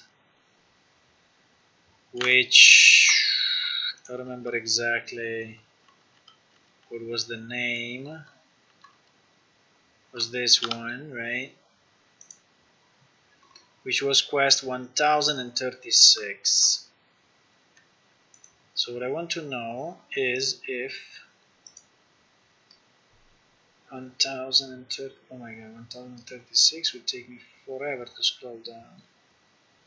I think it's not a good idea to scroll down this way.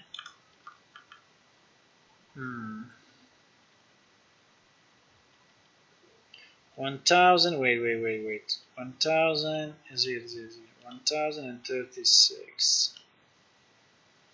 Yes, actually, fuck, I moved the mouse, but actually it's there. 1036 is actually here. So it's in our cache. So for some reason, when it's loading the prerequisite, now I think I need a conditional breakpoint here because I need to know. I need to come here when our quest ID is equal to 18. Okay, and we will see what the hell is going on. Because I think that is where it's giving the error, right? Because it's giving an error when it's trying to parse the script, which has a prerequisite, because it said that the error was that we have a prerequisite problem, right? Can't find quest, blah, blah, blah, while loading prerequisite script. Now this prerequisite script, where is it loaded? Is loaded here? I think it's loaded somewhere inside of this. I think the prerequisite, not even the parse quest is also parsing the prerequisite or not. Pre-parse quest script. I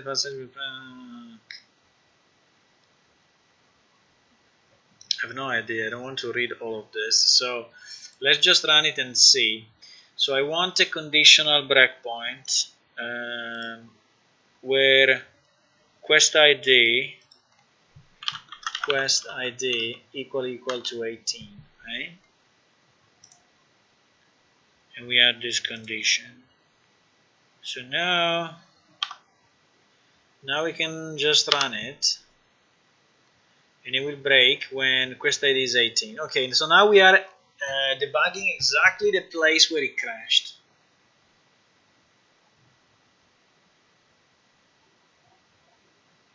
It's because you can use script locks in the first entry, so we block off and use the second one. Okay. Maybe we can improve that in the future. I don't know when we will have this running somewhere. Okay, so it's doing this, it's doing the post load, which I have no idea what is it. Here it is. Okay, so here is where we are getting the error, right? So we go inside of this, we execute it again. We go inside of this and we check what is going on. So the prerequisite is actually that you need to have completed that particular quest. Okay. So why is not finding it? So load prerequisite XML. I think this is where we are getting the error, right? Fail to load. Did we have a fail to load prerequisite? Actually not. But anyway. I guess this one, let me see. No, actually this one is getting loaded properly.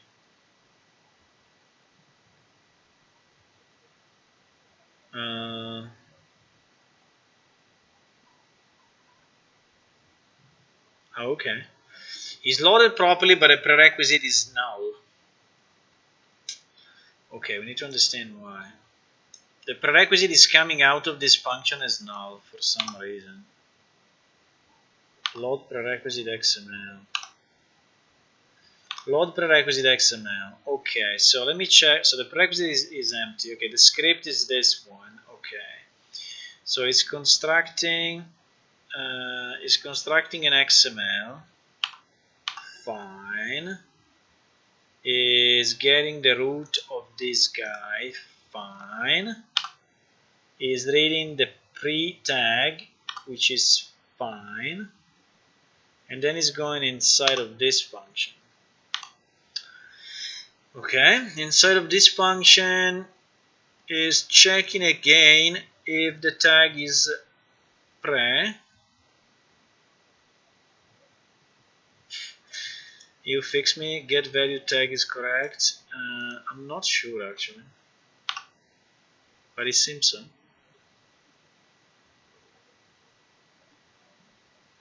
I don't know why we do this though. String compare. What the fuck is this?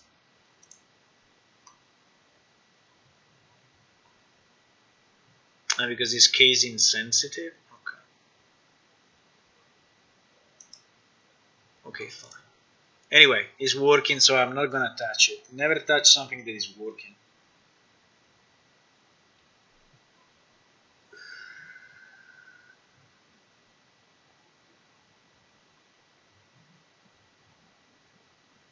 I understand. Okay, yeah.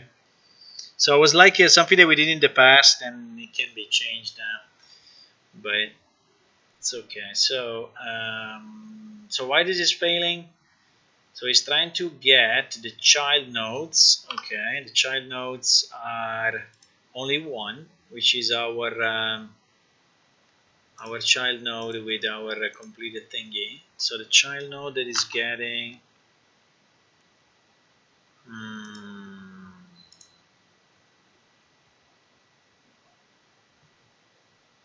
the child node is our completed node, right?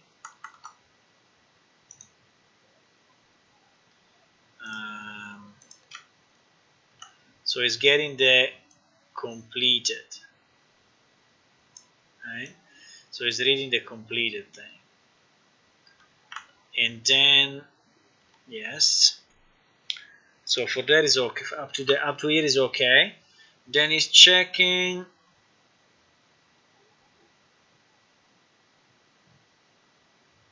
It's checking what?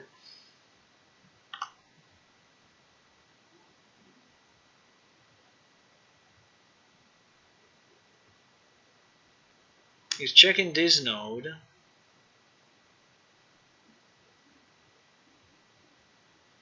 Why is doing it again? Node self prerequisite. What the fuck?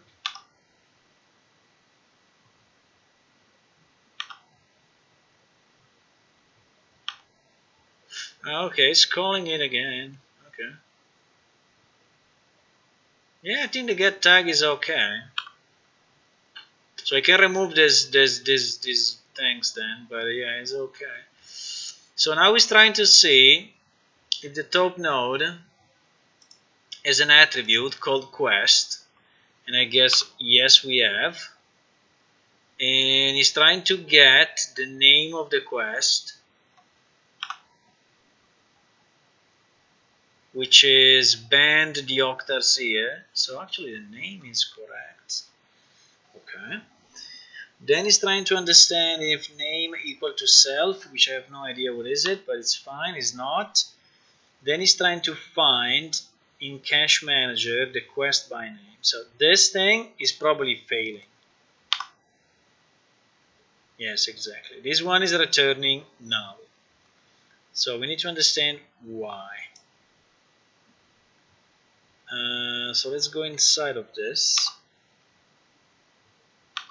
Apart from this thing. Apart from this thing.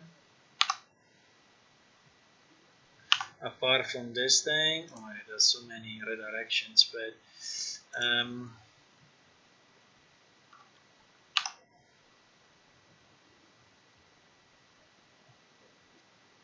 wait a second. I had my name not an F string. My name is an F string. Why I'm not passing just the F string here? Why I'm doing a T chart to ANSI of that shit? I think that is the mistake, by the way. I don't know why I'm doing this. I think it was a partial. Anyway. In fact, you see it. Oh no, wait. The name is still valid though. Even there was all that mess, the name is still valid. So we are still in the right spot. So name is empty now. We are going through a T map. It's pretty bad actually, but okay. We are going through a T map and we are then comparing quest get name with. Why we are doing it like this? No idea. But in theory it should work. Because if we go through the whole set, right? If we go through the whole set, we will arrive at a certain point, which is our 1036.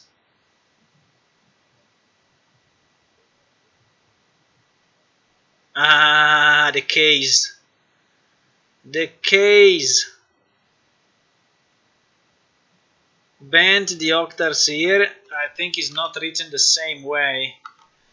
in our prerequisite, and this in this compare is case sensitive. Okay, so that's a good thing to discover. Yeah, exactly. The is lower, I think, or something.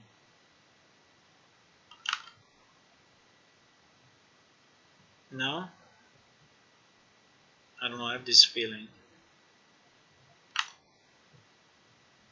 I have this strong feeling. The year is uppercase. Here is uppercase here. Okay, so we need to compare without caring about the case. Otherwise, we are dead.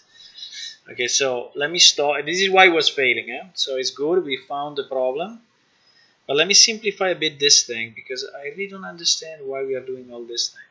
So the first is when we call get quest by name, we are doing something very, very weird, which is to reconvert a string that is already an f string into a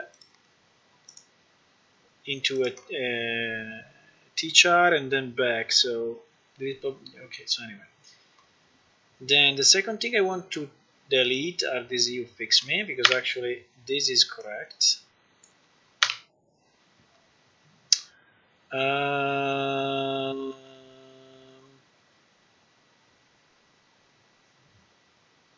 This I think should also be deleted because it is working properly.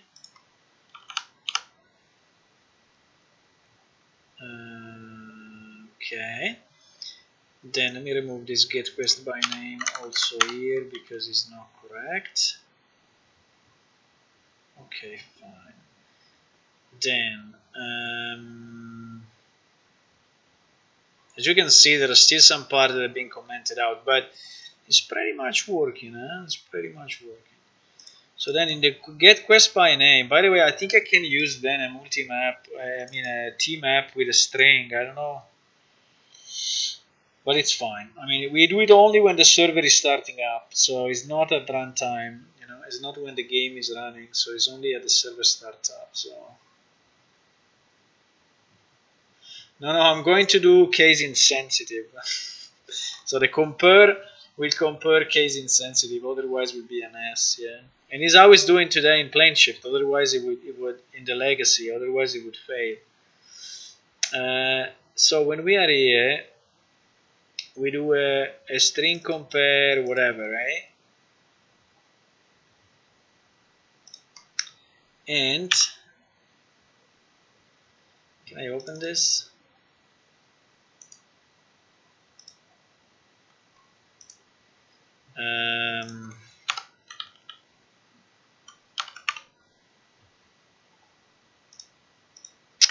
What is the case insensitive thingy?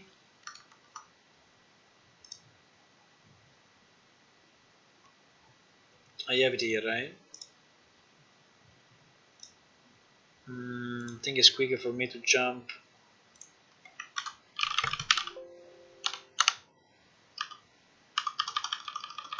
No? This was the find.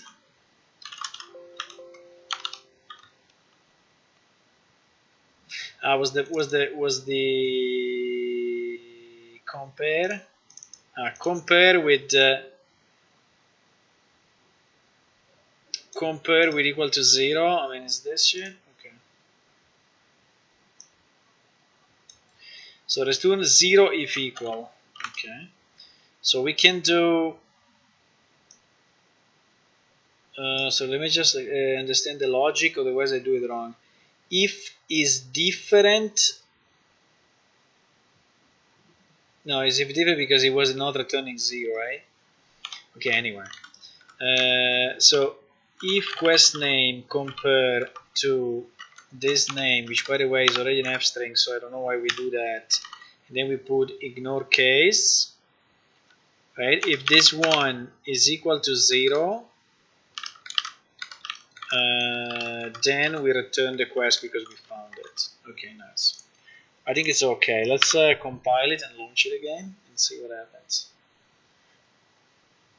So at the moment we are loading 450 quests with all their scripts, all their prerequisites, and a bunch of stuff. Now the only problem is Considering I'm not loading all the NPC, if they will fail because they don't see the NPC loaded.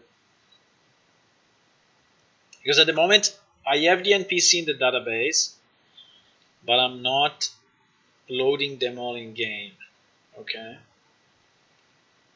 For different reasons. Why? Because I don't have all the maps.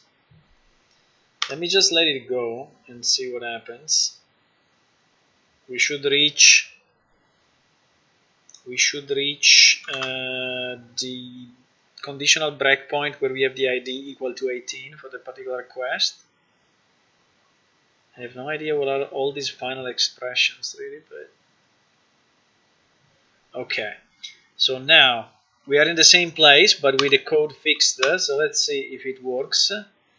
So the post load, I didn't give the error anymore. Okay, so I don't know if I want to go and check, but I assume it's working. So let me just proceed and see if something else fails. Boom, obviously something else fails, but again, that's planned. So it crashed for something else. I think it's something else. Let's see if it's something else for real.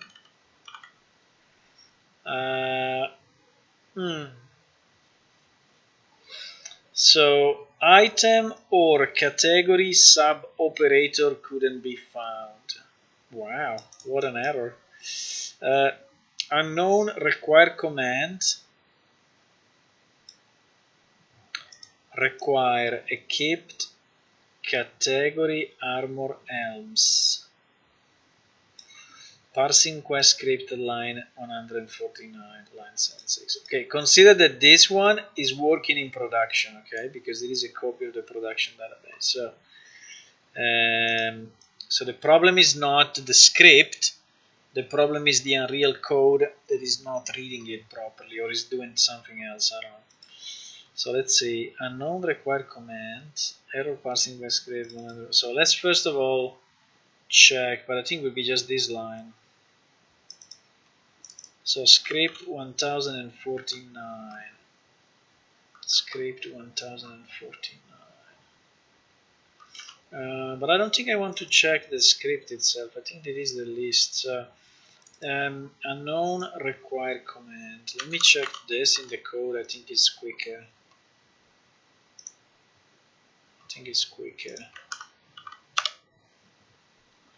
Unknown require command. We got a false from end require command. It means that he wasn't able to parse the required command. So when we are here, it's failing. And it could be another case sensitive thing, most likely. Most likely is another case sensitive. It's possible. So let me check. So we need to enter here. We need a conditional though, otherwise it will be a mess. Let me see if I have the quest ID. I have the quest. I have the block. I have the main quest.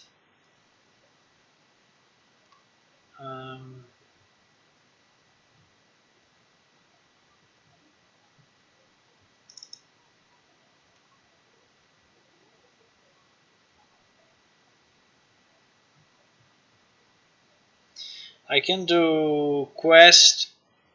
I think quest is quest get ID a thing. I think it is, right? Get ID, quest get ID. So I think I can put a conditional here. Quest get ID. I can say if quest. I hope it does it also with get ID equal to. I hope it does it also by calling a function, but I'm not completely sure. Yes, it did it. Okay, nice. So we should arrive here with this breakpoint only in that case, okay? Only in the case when we are parsing exactly that quest script.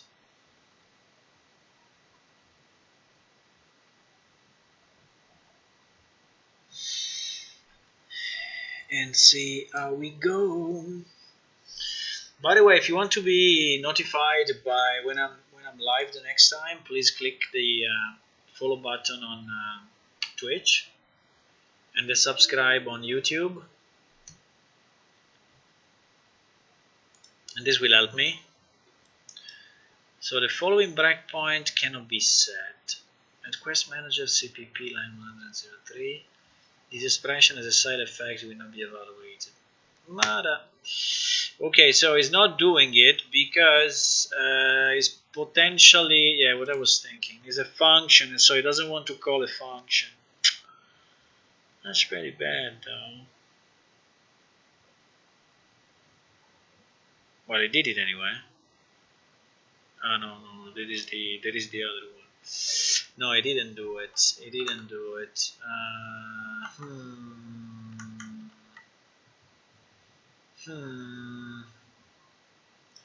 It did not do it. Okay, so it basically disabled the breakpoint.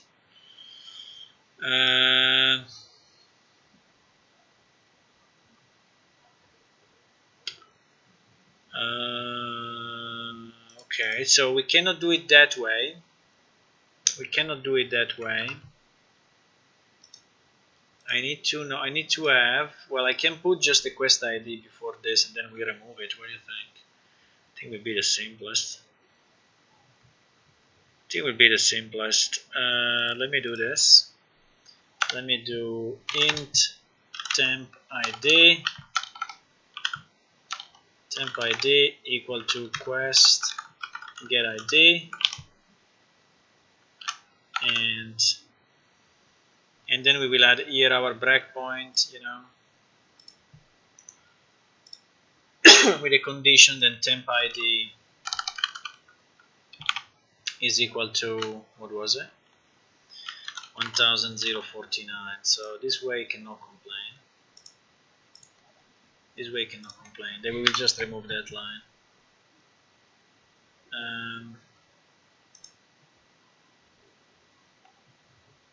You cannot compile it? Why?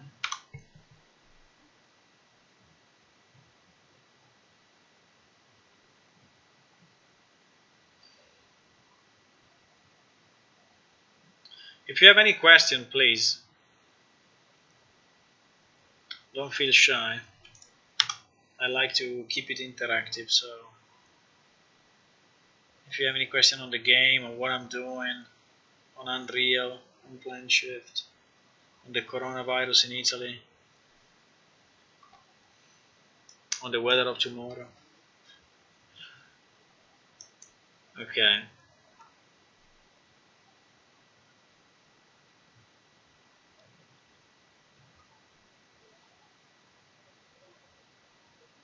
I don't remember the sequence of server loading, so I don't remember if quest is at the end or the beginning. But we can go and check just to know roughly where we are in the loading process,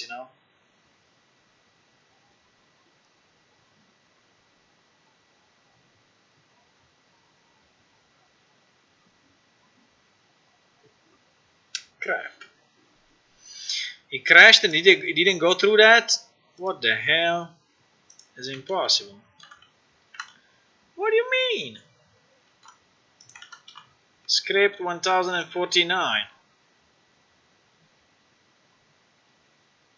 It's not a quest ID. Oh my god. Maybe the script ID is not the same as the quest ID? No, I think it is. I think quest scripts has the same ID. So if I go to 1049, which by the way is not even in the list, probably because we added it later or they are not alphabetically ordered. 1049. Yeah, it's the same. 1049, 1049. But it's not the same quest.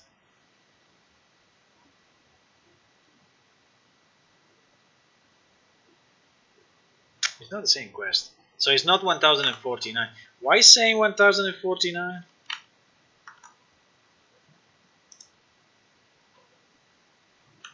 What is giving us a bad information?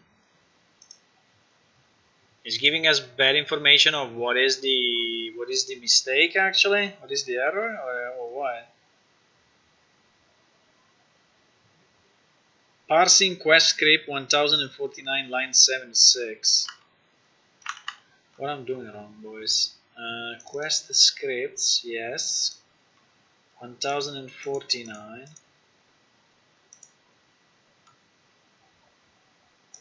No, maybe it's this one. Why I'm saying that is not this one?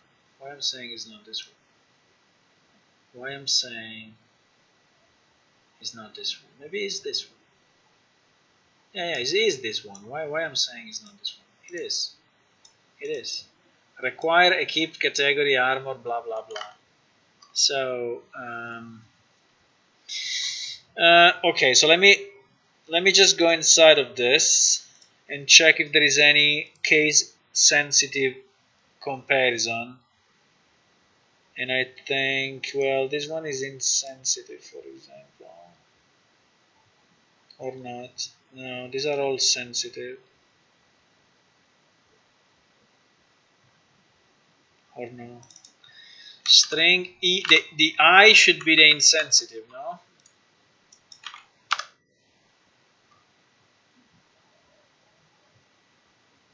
Yeah, ignoring case. Yeah, exactly. So ignoring case. So all those are ignoring. So there is something else broken, or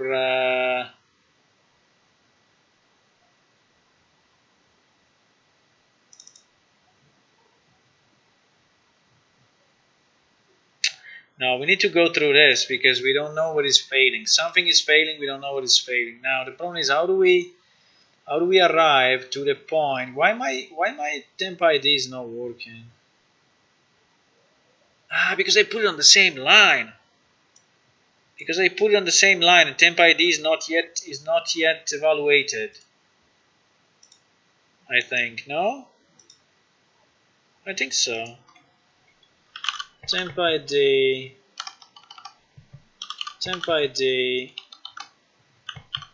equal 1049 because I put it on the same line. So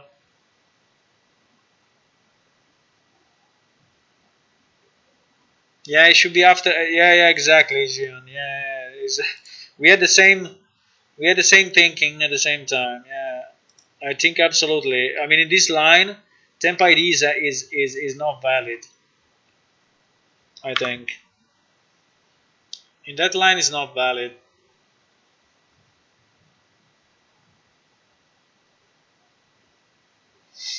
Also because I'm sure we are passing 1049, so it should stop. Let's see.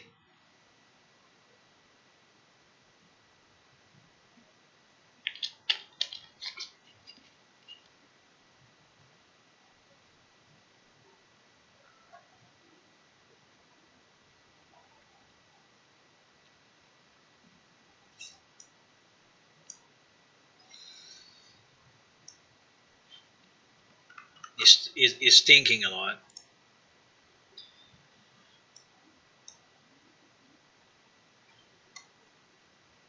Fuck. It crashed without going through that pointer. Eh, eh. It didn't stop here. It didn't do things. It just crashed.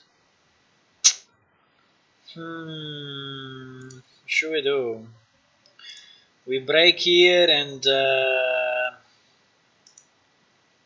we just break here and fuck it. And anyways, the first one that fails, yeah, I think it's okay anyway. We just break here without any condition. We just break here without any condition. Can you remind me to remove this line later on? But anyway, if he's failing, I mean, there is only one failing at the moment, so I think it will go inside of it anyway, no? I want to see the temp ID value though.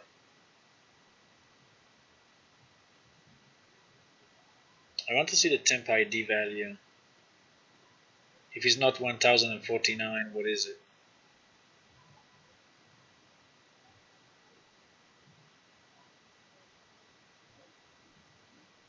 If it doesn't stop now, that would be very, very weird.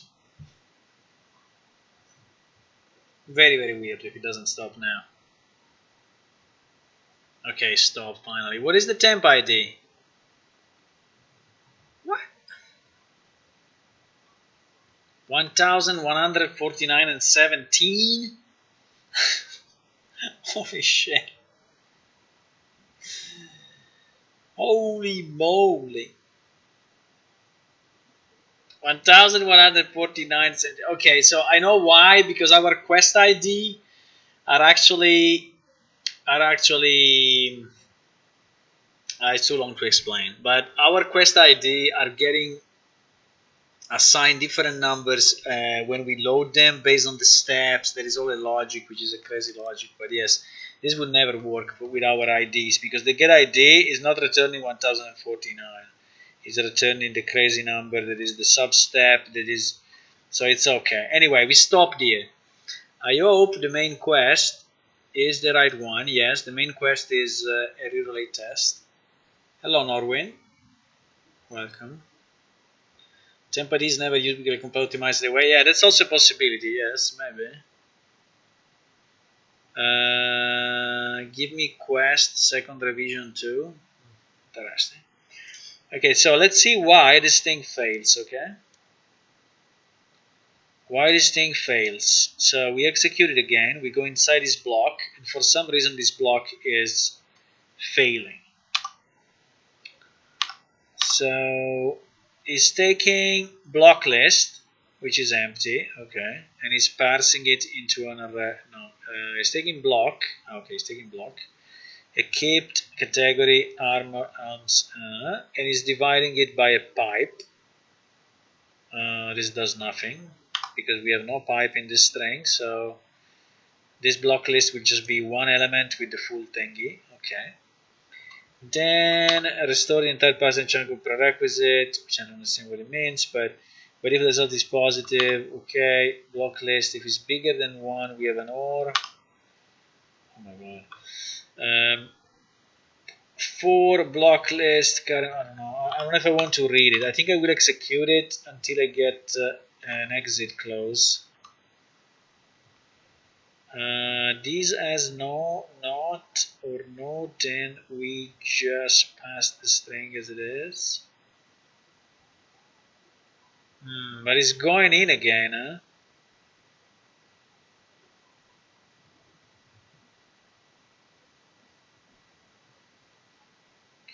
We remove the leading no. We remove the leading not. Not, no. It goes inside of this. Okay, I don't know exactly what I'm looking at, but it's fine. So it's going through this. It's checking for completion of is not, time of the day is not, trait is not, guild is not, active magic is not, non-spell is not. At a certain point, it will arrive to equipped. Okay. So we are inside the proper piece of the code that is checking our equipped, because I remind you that our error is for an equipped elm or category something, right? This one, require equipped category elm. So now we are parsing this piece. I didn't even know that we could require a whole category equipped, which is nice. Checking which case we are of the two. So if we are in possessed or not, this should be false then. Yes, it's false now. Nice. Remove the subcommand. Okay, this may fail. Category harmony. No, seems he did it right. Incredibly enough. He did it right. Okay.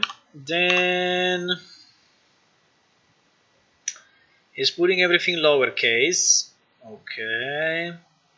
Get the letter between the position of the category and the items aligned with this name to appear inside the name of the item. Oh my god, this is incredible logic behind this. So he's trying to find category. Okay. He found it at position 0. So he's saying if the position is different than -1, okay. Find the category. Holy shit, this code. I don't know what it's doing, but anyway, is return. This thing is returning -1. Huh? This line is returning -1. We have guards yell at you if you have weapons equipped in some cities. Oh, interesting. So, what the hell is this doing? So it's doing a find. If the find of the category is less than the find of the item, is less. Why is less? It's like apples and bananas. Okay, anyway.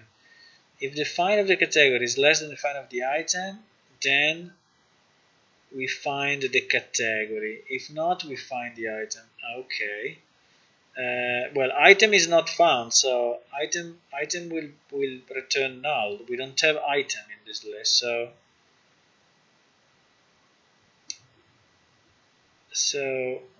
I think this line is not doing what it wanted to do, because I think this find is returning what? -1 is returning index none. I don't know what is returning, but I think the problem may be on this line, because you see that here we have a cut position at -1. Let me put a bookmark to this. We have a cut position at -1, while in theory, I don't know, maybe it was supposed to be this way. Let's go on. In case the comparison above returned this value means the nether we found, so it's not possible to proceed.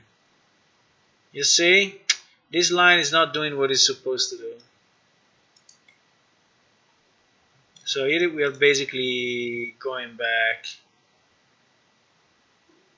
If cut position, why sides d of -1?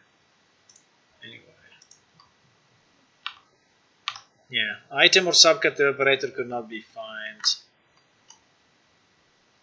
Was it written here? Yeah, it was written here. Item or category operator could not be found. By the way, we had this here. We didn't see it, but okay. So this line is bad. I mean, it's badly ported. It's badly ported from the old code. It's badly ported. So on the left we have the old plane shift code, and on the right we have the new plane shift code, Unreal code. I need to go in Quest Manager, pass acquire command.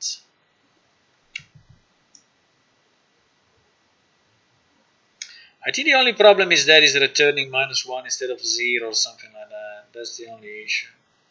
So I think I can fix it probably without looking at the old code, but you know, just for fun, 1 second. So if we go inside Quest Manager, parse require parse require command, right, which is this code here, and we go in the place where we have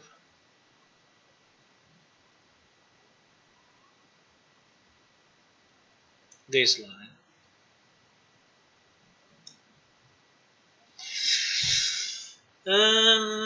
Get the lesser between the position of the category and the item does allow this name to appear inside the name of the item at the same time. The non-presence will be regarded as bigger, so ignored. Oh my god, I cannot even read that phrase. I don't know. I mean, it's too complex for my simple mind. Whoever wrote it. But anyway, no, but I think I understand. So he's doing the minimum between the find of these two. The problem is that he's assuming that he's finding one or the other, you know.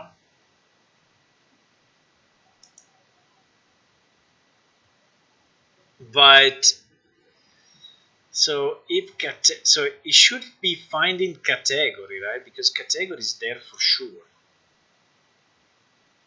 So category should find at position 0. So I will say 0 minus then, and I think this find, I don't know what this find is returning, but I think this find is returning -1 if it doesn't find. So he would say, is 0 less than -1?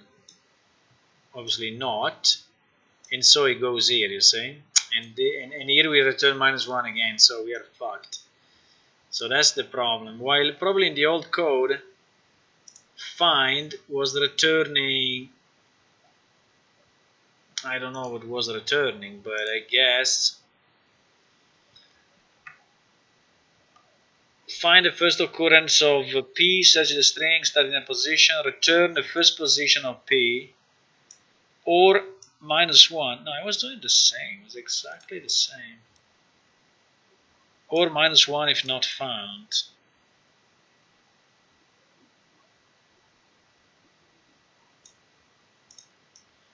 Yeah, but boys, it cannot work. It cannot work. I don't understand this. If it's the same, how the freaking hell it works? Because size t -1 is different than -1. You are telling me this? You are telling me that size t of -1 is different than -1, and so this code relies on the fact that it's returning a size t -1? I don't know. Because you see that the equal here? I think I want to change this code. I don't know what it's doing, but I think I want to change it. So basically we find category.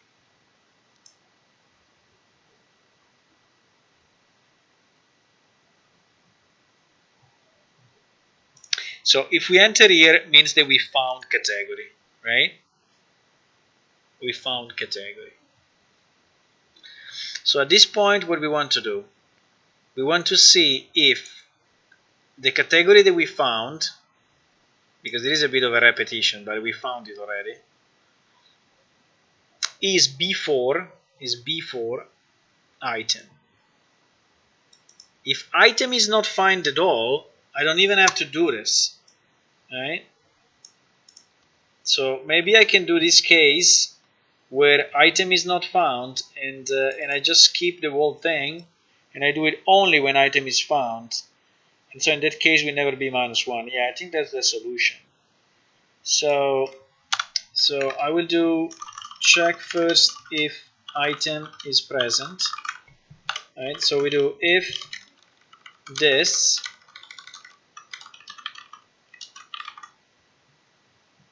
is different than -1. So if item is present, do this shit, do it, because anyway we return something meaningful. But if it's not, then the cut position is equal to temp category, and that's it. Right?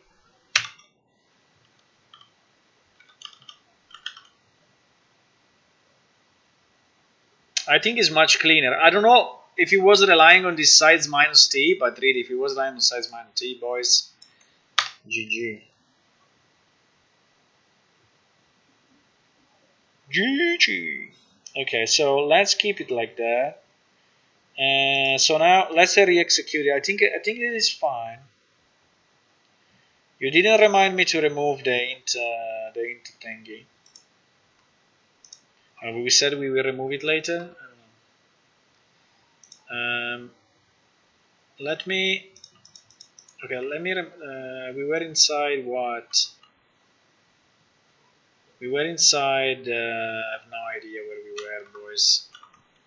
There are so many files, so many lines, so many bugs. Okay, we are here.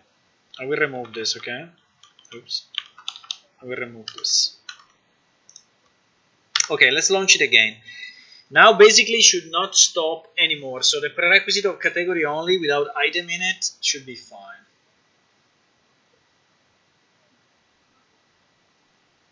Because the crazy logic of that code is that you could have category items, you know, or item something.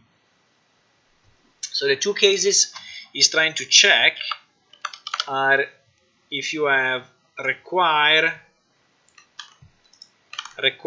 equipped category items, or require equipped item, whatever, the magic horn of Bululu, right? So maybe this one, for whatever reason, is the magic horn of category of Bululu, right? And so what he's trying to do is just trying to see which one is first of these two things, category or item. Which, by the way, you can just search position 0 because for sure it's position 0. Anyway, that code is a bit crazy, but it's fine. Okay, so I think he went forward, so I think he skipped that because now we are having another problem. Which is nice because at least means that that one is fixed. So if that one is fixed, we should delete that line. We should delete the line. Oh, we deleted it already. Okay, he crashed. Where did he crash? Where did he crash? So basically today we are only looking at crashes, So it's like looking cars crashing into walls, Like a video where you see cars crashing into walls, like we have here code crashing every run. Okay, no name given for trade prerequisite operation. Could not append stone hammer hairdressing. Holy shit. So we are in the real stuff, huh? Hairdressing. Variable name, there are 3000 variables, but okay. No name given for trade prerequisite operation. I think it's again a kind of an uppercase, lowercase thing. Short groove. We have a trade name which is short groove, huh? Okay.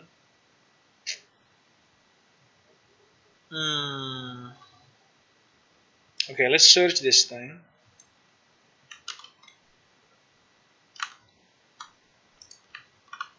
We have code that actually is doing incredible stuff. No name given for trade prerequisite operation. Okay, let's put a breakpoint here and see why we are arriving here. Okay, because one of these traits, I think it would be nice if I could, I don't know, because the name is empty. The name is empty. That's pretty weird. It should not be empty. Or this one is wrong, or there is something else going on. Okay, let me launch it with the breakpoint in the right place, so that we see why.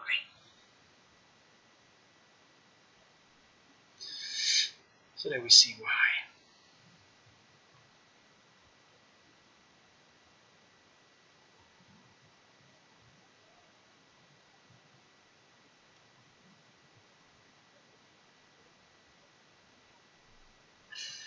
It's loading.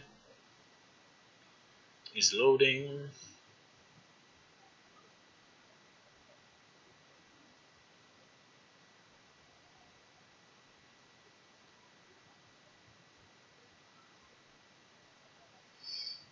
All the traits are loaded in the DB. Yeah, it's a copy of the production database.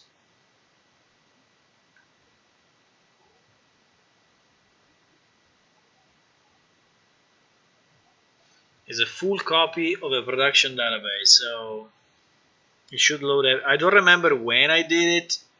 Maybe it's 1 year ago, I don't know, but I mean it's not a recent one, but anyway, it's a full database. Okay, so we are here. No name given for trade prerequisite operation. Okay, name is actually empty, so he's trying to find the name of the stop node.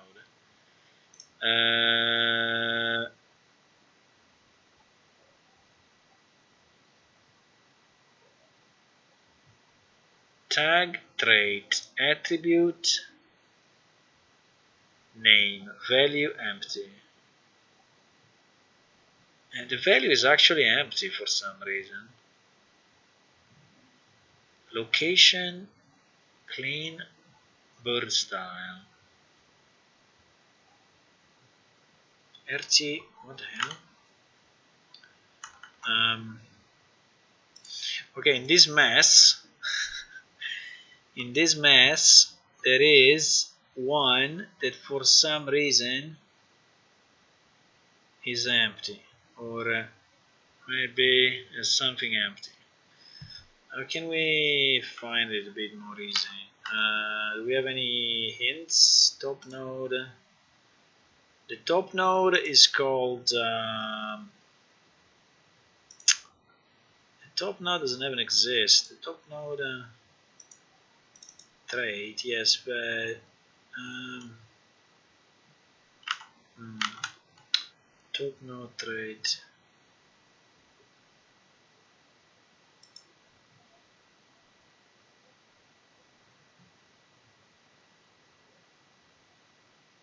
So it should be something that starts with trait, okay?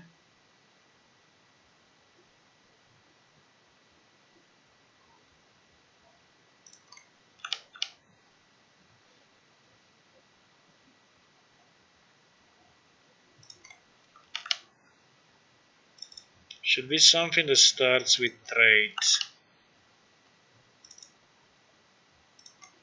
So it's one. Unfortunately, this one there are like 1 million, but if you see something weird, let me know. Huh? So one of these traits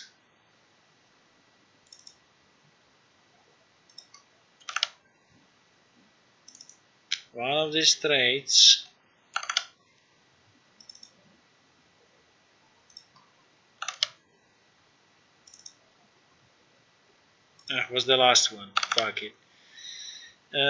So this trait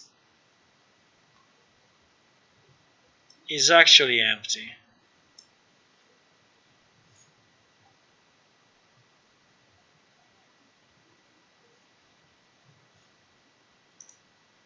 This trait is actually empty. Our code doesn't like it. At least our Unreal code doesn't like it. Let me check.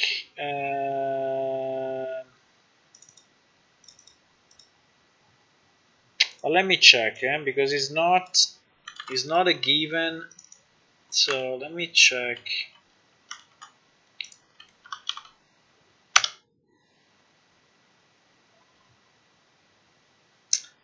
So here we are inside PS Quest. We are inside PS Quest. We should be somewhere in bulk objects. Maybe PS Quest. No. Yes. PS Quest. We are inside PS Quest. And we are here. So well, the old code is pretty much the same.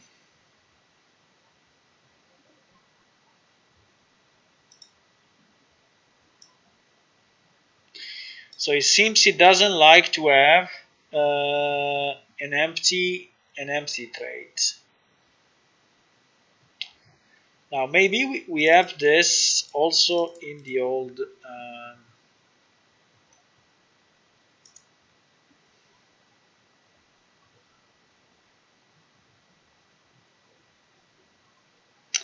Maybe we have it also in the old database, but maybe it's not complaining that much.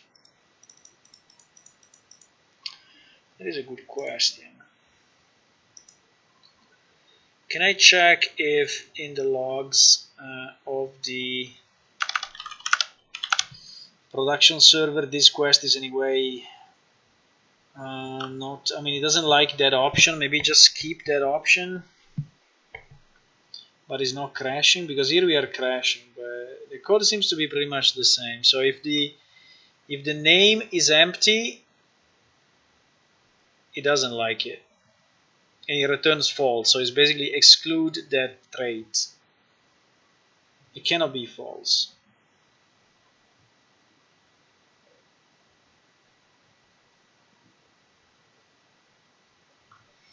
That quest has a name in. What do you mean has a name in? It doesn't have. No? Yes. It doesn't have. Is this name? So that is what is in the quest.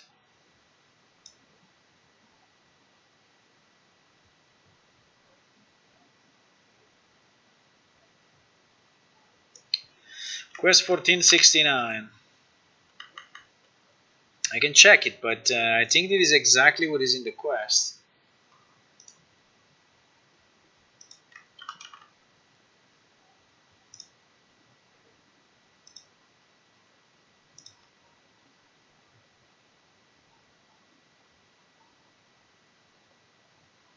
I understand what you mean. I think I understand what you mean. The quest is actually not written this way, but is interpreted this way. Okay. I understand. Bird style. Also, what is this RT clean? I have no idea. RT clean is a thing.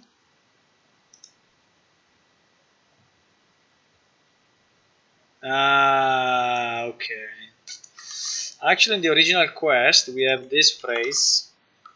We have required trait short clean in bird style. No, short clean in bird style is here.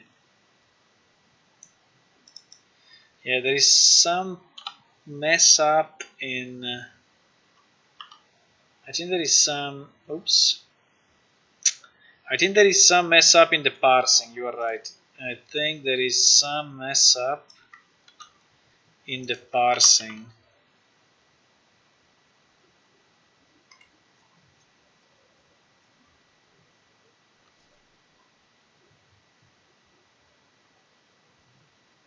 There is some mess up in the parsing.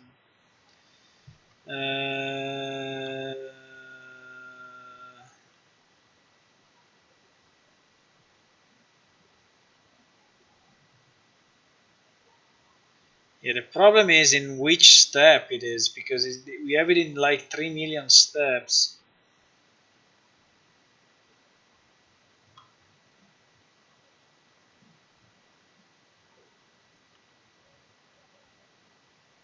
Holy fuck. Finding it here will be fun, I tell you.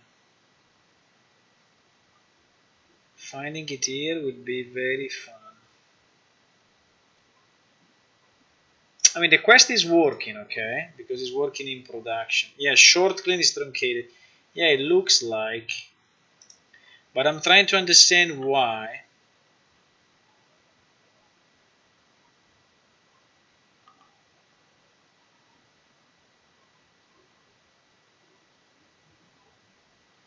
And I'm looking at the original script to see if I can find any extra character or anything that may. Do we know the step or not? Do we know the step? Do we know the step? Do we know the step? Do we know the step? Maybe.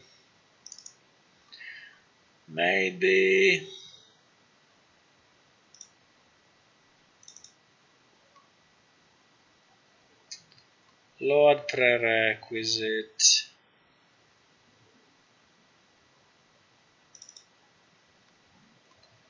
Load prerequisite. Load prerequisite.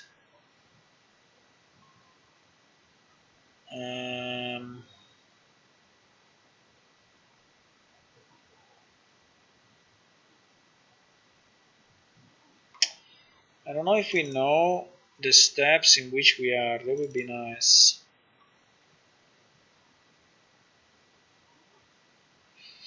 NPC response. Well, we can check the response maybe to know where we are.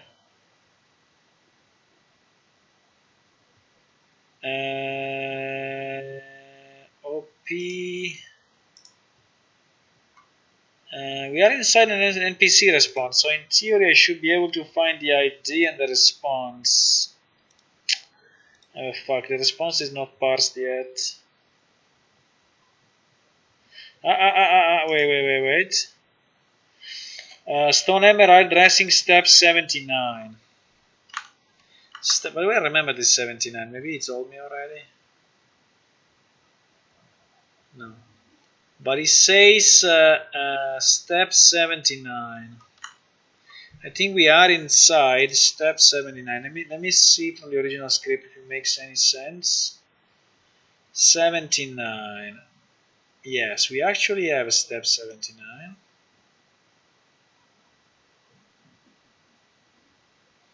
And the step 79, there is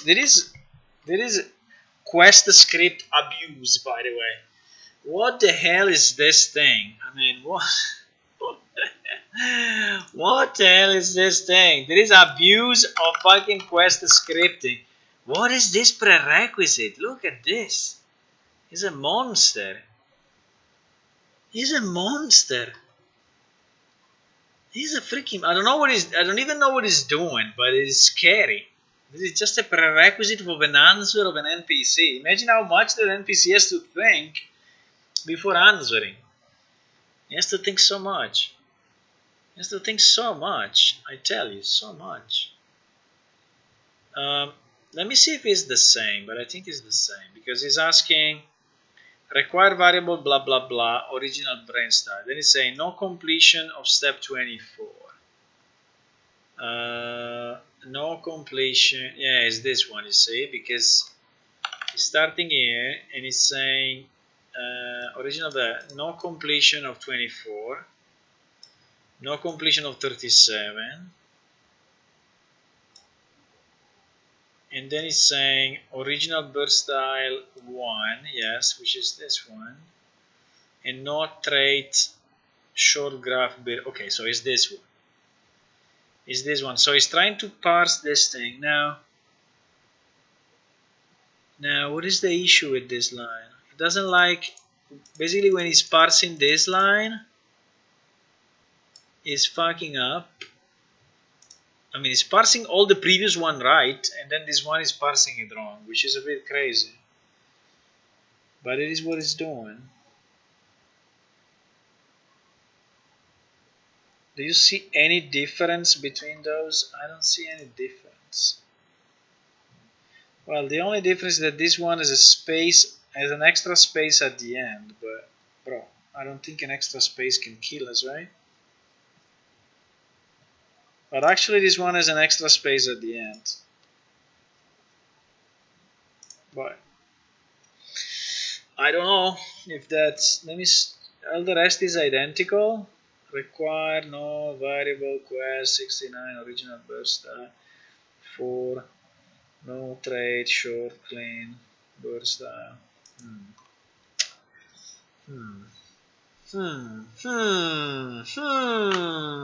not easy.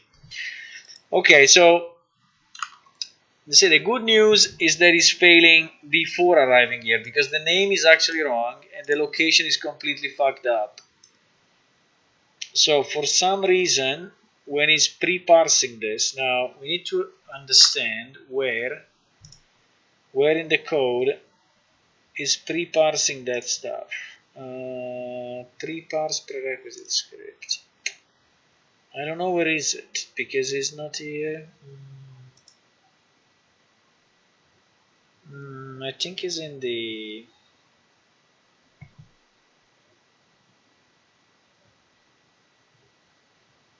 I hope this thing is not executed at runtime. I really hope, but let's see. So it's something that should be done before, right?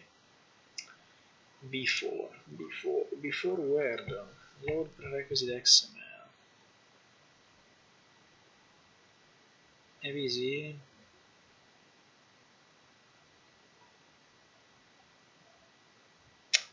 Should be in the parsing.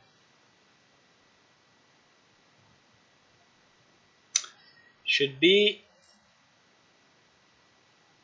in the parsing of the script. Should really be earlier than this. Way earlier than this.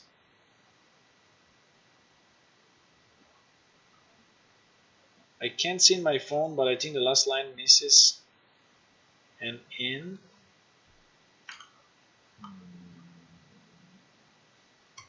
Holy moly! Yes, it does miss it. It does miss the in. Thank you for that. Now, why it's fucking up the whole line? I don't know, but actually this line is missing an in. So I think we are searching in and we are not finding it. Thank you for that. Let me see if I can find.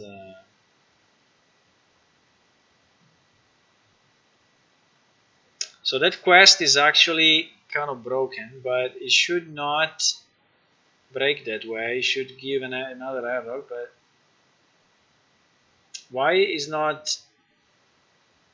I think it's not loading then even in the original game. Venon, are you still with us?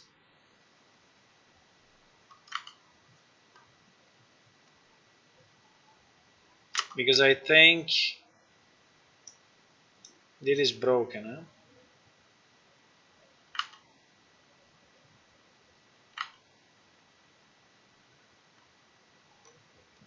Okay. How do I find? How do I find?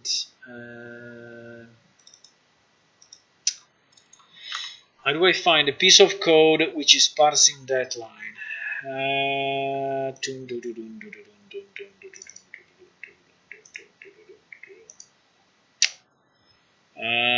So it should be inside preload quest. No, preload quest. We said the preload quest is only loading the quest name, right?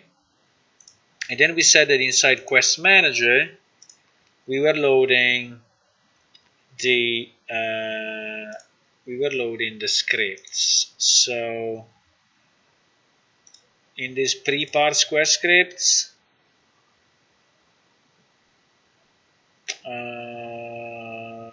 possible.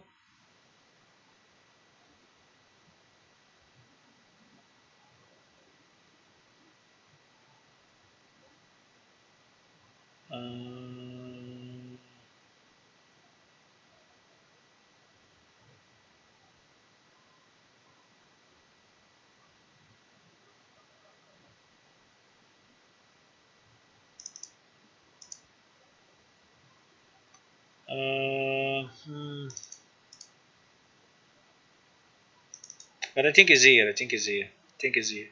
It's in this block, okay? It's in this block. We just need to find the require.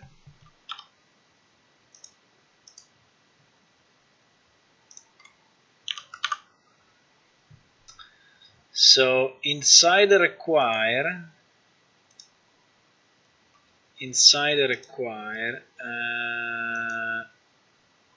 go to definition.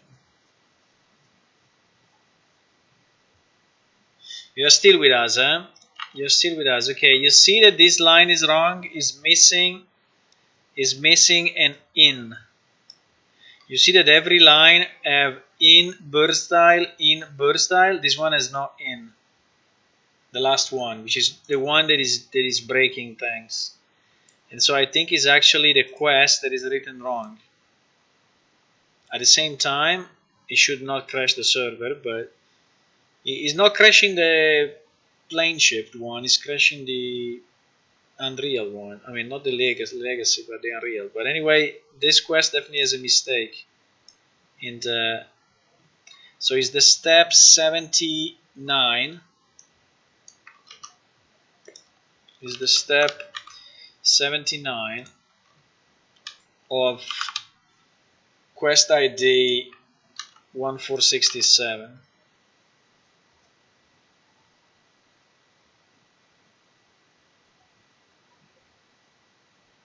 No, it's not that it allows an empty trait. No. That is written wrong. Also, the new one is allowing an empty trait for sure if we fix this. The problem is that he messed up this completely. So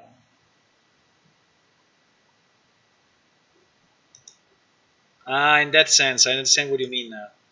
I understand what you mean. So that the same bug is present also in legacy for the quest, but the legacy server is a bit more acceptant, and I mean is accepting more, and so is accepting an empty one. Yeah, probably it could be. Um, it could be. So I think if I fix the quest, it will probably not bail out. But just for a second, I would like to understand why is not detecting the issue. Because it should actually detect the issue way before. Maybe even did it, but maybe even did it. Maybe if you go above in the log, maybe there is an error somewhere. The problem is that how do we find it in this mess? Because there are some errors that are not, let's say, killing the server. But okay, let me just search here 1 second. So we are inside the require, right? And inside the require, the first thing that is searching is if is required no, or a no or no trait, right? So now the pipe makes sense, and then there should be no not, and there should be this parse required command. Yes, so we are here, and here there should be a trait. There it is. So this is exactly the piece of the code. So you see, this one is searching for in.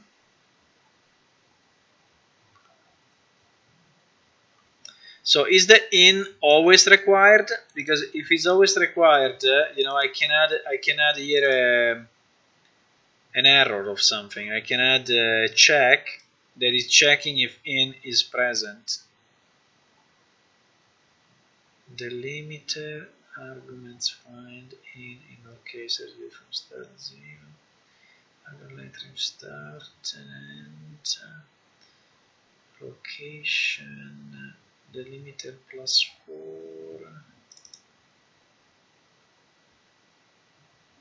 Yeah, I think is the delimiter. The in is always required, right?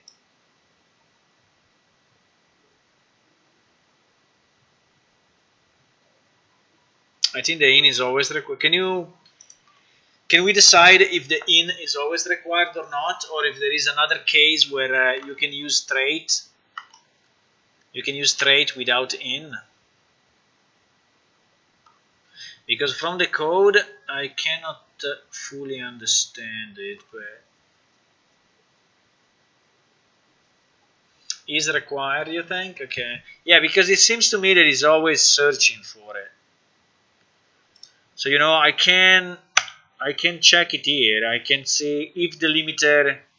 So I can do something like if the limiter is equal to -1, right? We can bail out and just say that the quest is not correct. So we can say I want to can I bail out of this thing? Actually not.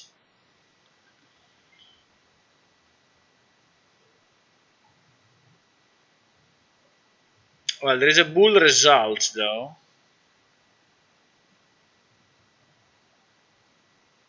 Yeah, there is the possibility to bail out. There is.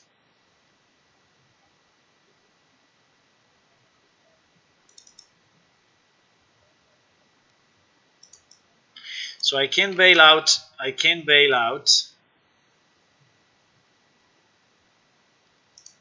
can exit here. So I can say log quest error, and we can say in operator not found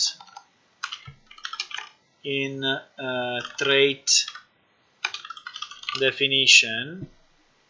Now if I could say, but I think if we exit return command. I think if we exit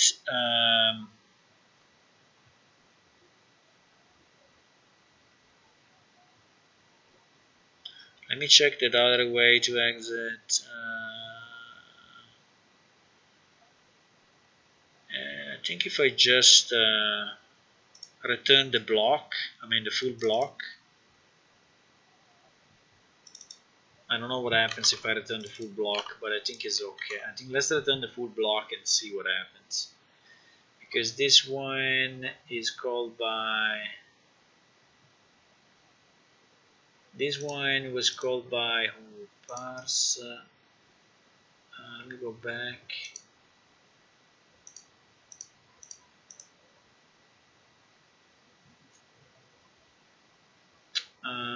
Return result.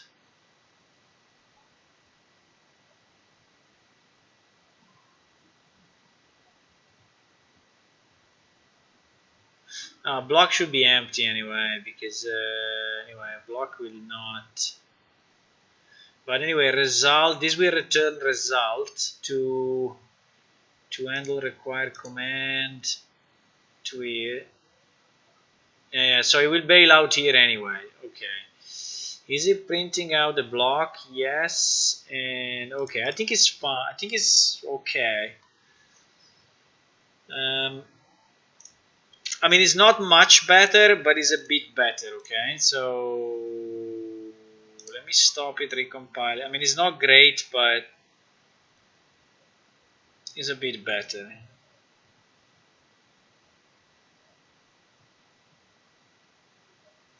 So are you fixing it on the server, Venalan? Just to be sure that we don't get it again, but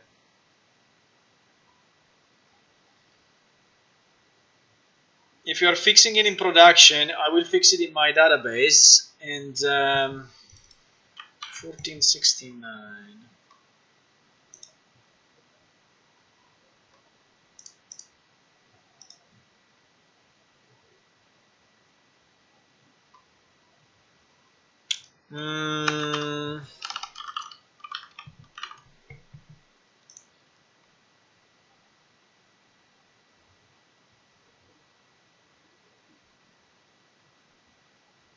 What?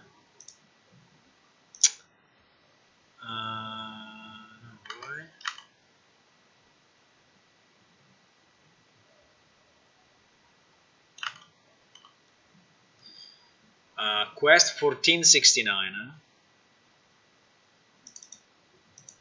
What the hell?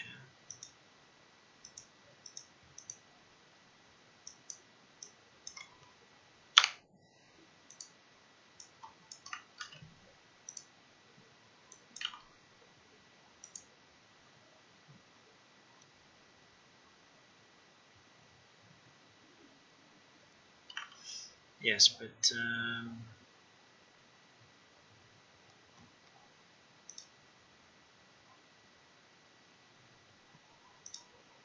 quest ID. Stupid me.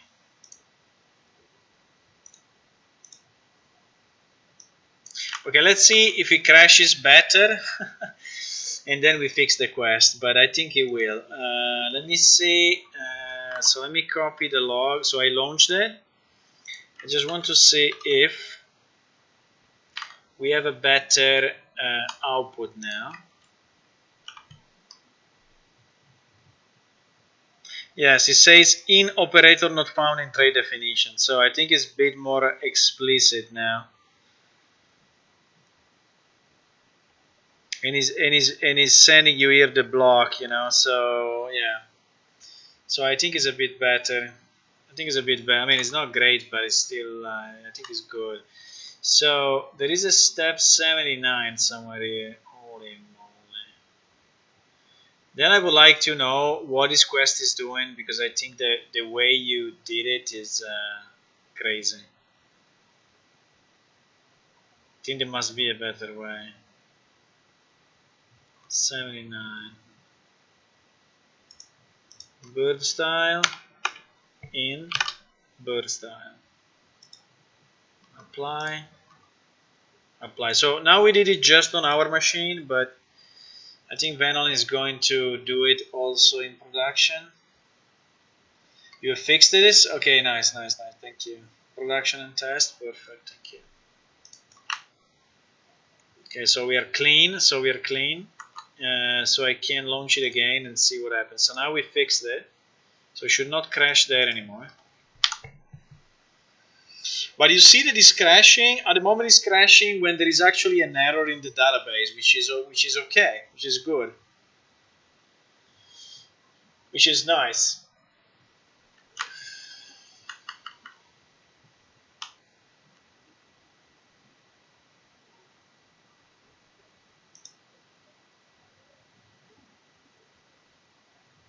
That is very nice, right? I see you have posted a screenshot of.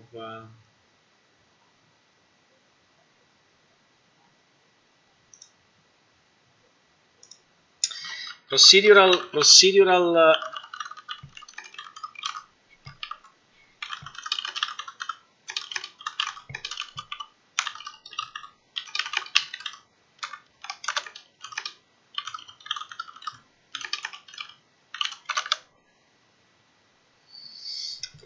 based on what?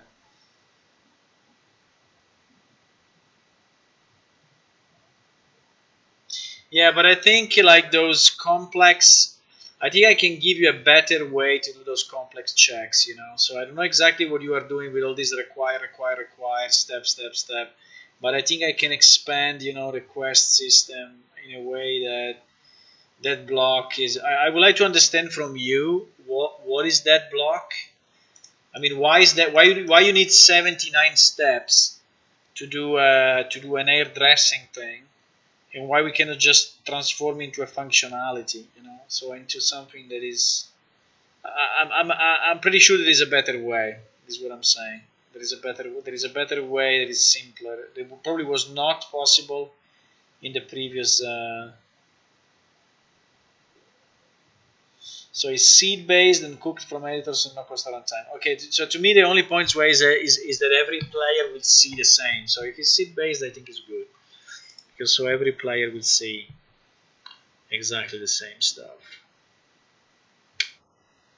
Okay, we went forward, so we skipped. Let me just check in the output thing what we have. We went forward. I think we are past the.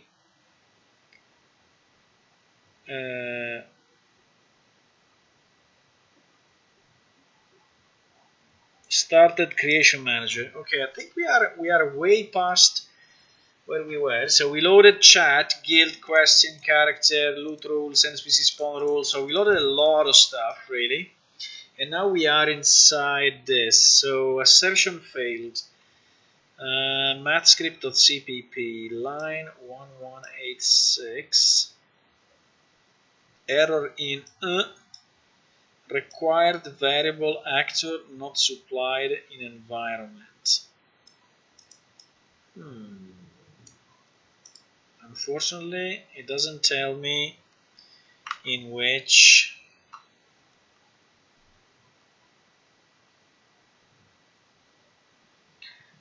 script, but I think we can sort it out here. We can probably understand where we are coming from. Maybe. Math statement evaluate. Okay, double result define. I don't know. Let's go up a bit in the stack to try to see what we are trying to evaluate.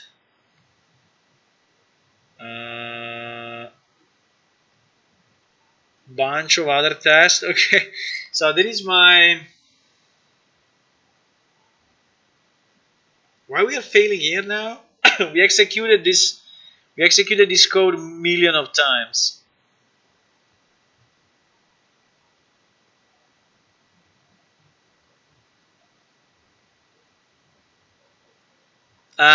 Because probably there is not this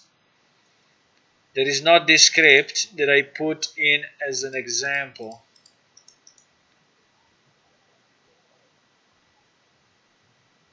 Yeah, because this one I modified manually in the old database. I modified manually in the old database to do some stuff, and I think I can delete this thing.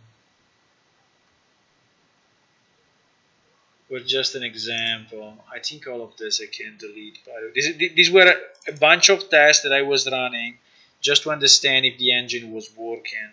So like I was testing queries and things like that by test book reading, but it's absolutely not needed. You know what? I think this was needed really at the beginning, but now this bunch of other tests we are just going to remove it from the server loading. But you know what? We are at the end.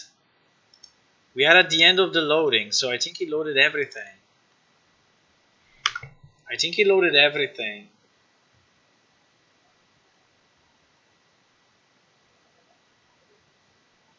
Now, the fact he loaded everything, that it doesn't mean that all the stuff that he loaded he actually understands.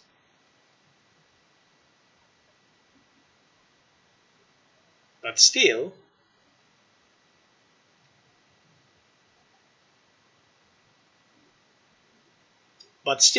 it's pretty cool to see that he loaded the whole database. Let me see.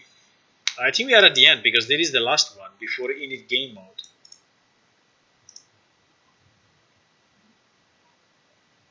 Yeah, we should check all the red lines, by the way, because there are some errors. But I think, well, some errors are even some dummy scripts or other stuff. So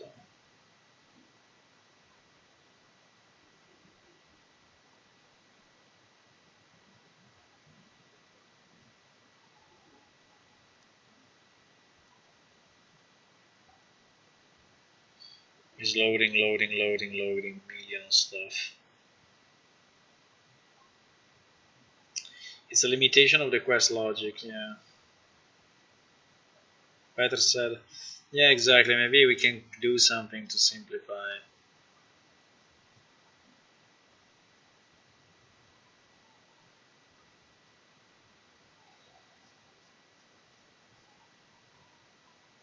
Like for certain specific types, you know. Oh shit! It crashed again. Okay, we are not really at the end, unfortunately. We were at the end of the server loading, but actually after the server is loaded, there is the spawning of the NPC. So I think what he's trying to do now is the spawning of the NPC.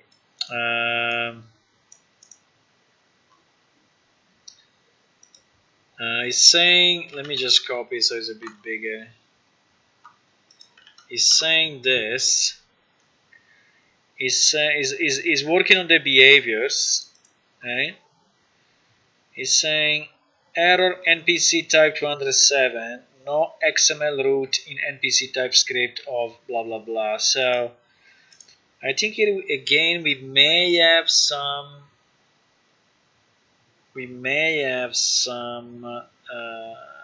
mistakes in the XML. That maybe the previous parser was a bit more accepting. Let me see, NPC type 207. So I should go under what? Under SC NPC types? Yes, I think so. So this should be the table. If I search 207, 207 is the Ubernaut Wanderer, yes. He's saying that, yeah, there is a mistake, big mistake. There is not XML. There is not XML. Why we have this in the main database? And why is it even functioning? I think the old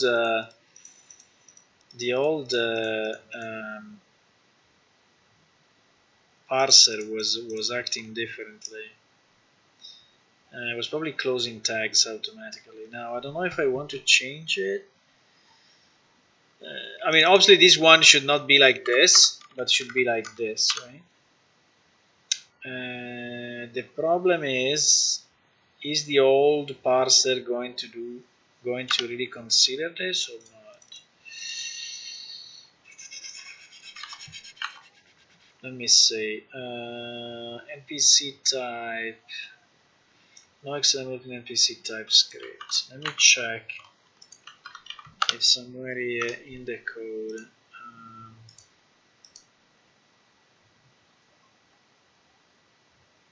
I think I have to search it on the wall.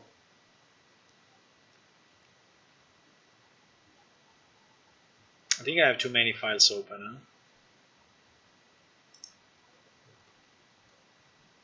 I have basically the wall set up.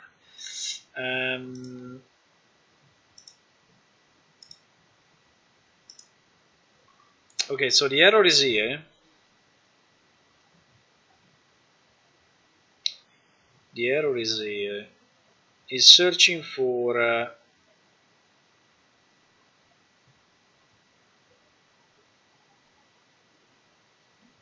get root node.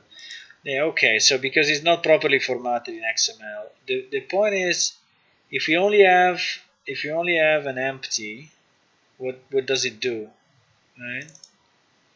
Is empty considered or not? Yeah, it is. Tag empty.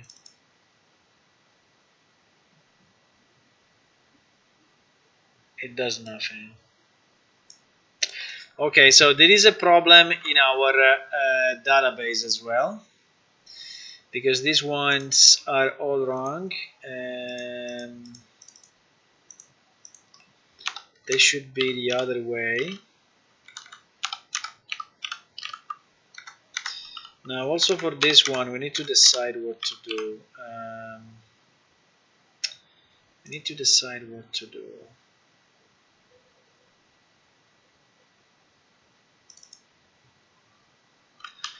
Let me type a comment here.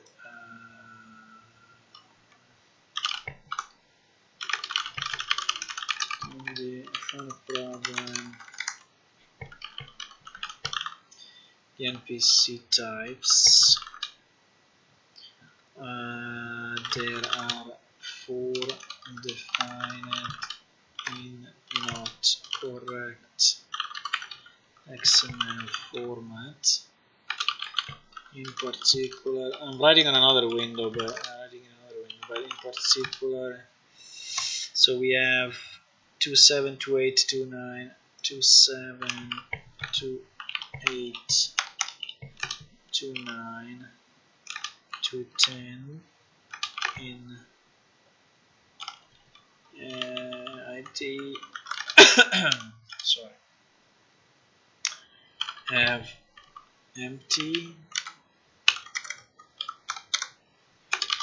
instead of empty. Okay, I think I can fix this one. I don't know if there are others. Yeah, there are many others. Oh my god, there is. Ah, but these one are correct though, you see? These one are correct. So there are only a few. Yeah. It's only those 4 that are not correct. So probably I can fix it in the... Yeah, these one are correct. Only those 4 are wrong in the main database. But again, the old parser is probably different, and so he accepts that. Thanks. Okay, so we fixed it. So let me launch it again. Then it's becoming very late, unfortunately, so I think I will have to go. But let me see if we can manage to have the server up. That would be a big result if we manage to. If we manage to have the server up with the whole database, there would be a moment in history, but I don't think it's now, because it still has to load and spawn all the NPCs, spawn all the items in the world, spawn a lot of stuff, and then the NPC will start moving and will probably crash. But let's see. I think there is still a bit to go before we reach the point.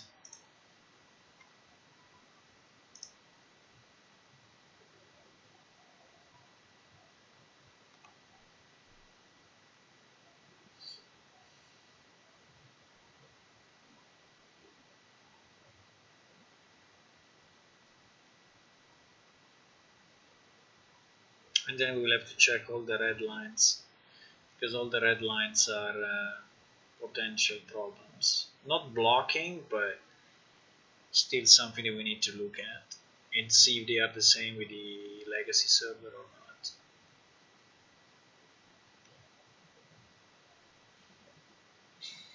Okay, it crashed. Okay, I think I'm gonna go now. Let me just check what is the error, but I think I have to go now. It's too late.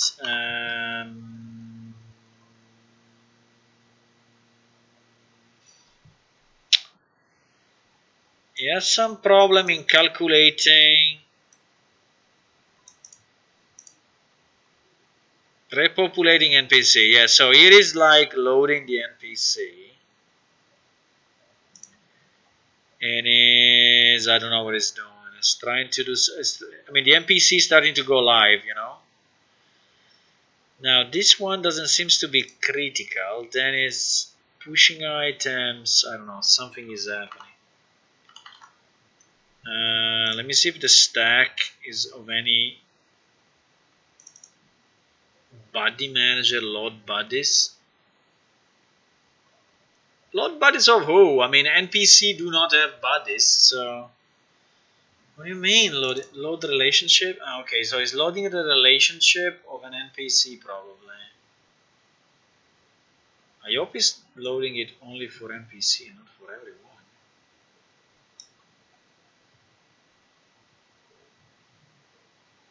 To reduce the number of queries, load all the relationships types and sort them out in later load function.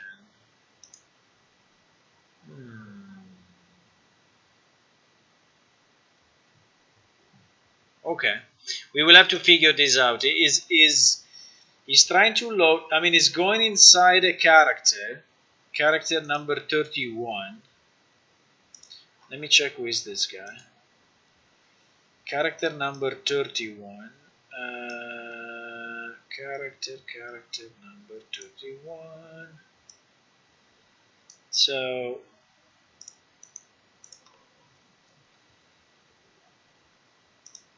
Alina, so is the barkeeper.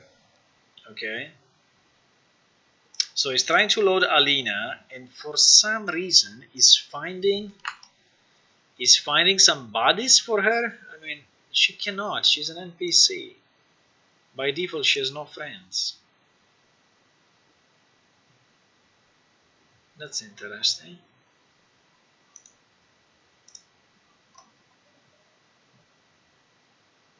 Relationship type, but how?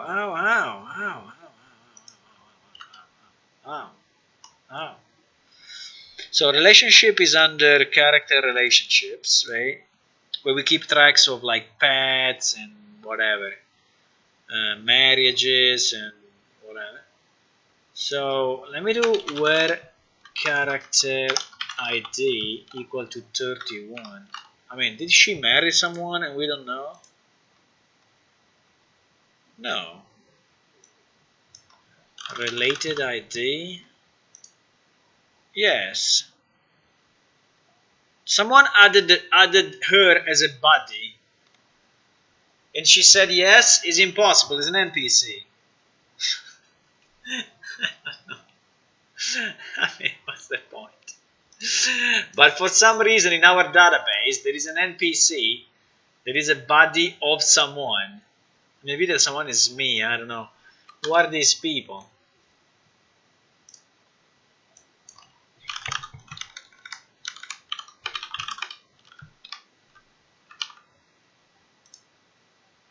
Maulus. Who is Maulus? I have no idea who is Maulus. But anyway, there are some. I think this is a player.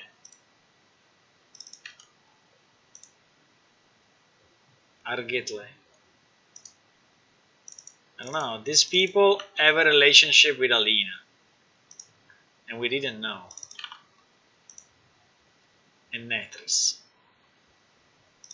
I mean, these are players for sure.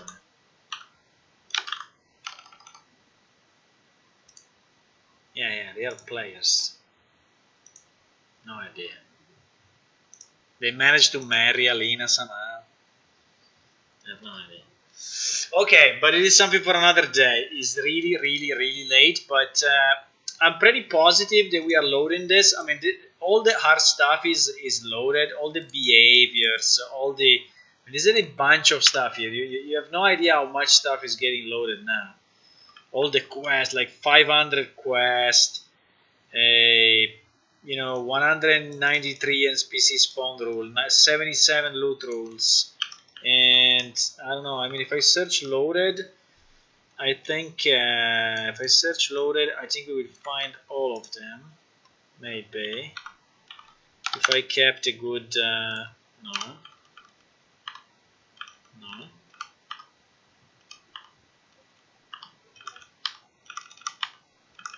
I'll say load is a bit of a keyword, but no, I have to change that so we can search it. No, it's not possible. If I search loaded, I find a million things. But yeah, like 5,000 items we loaded, 6 ways, 55 factions. So I can just search server log stuff. I think this one is easier.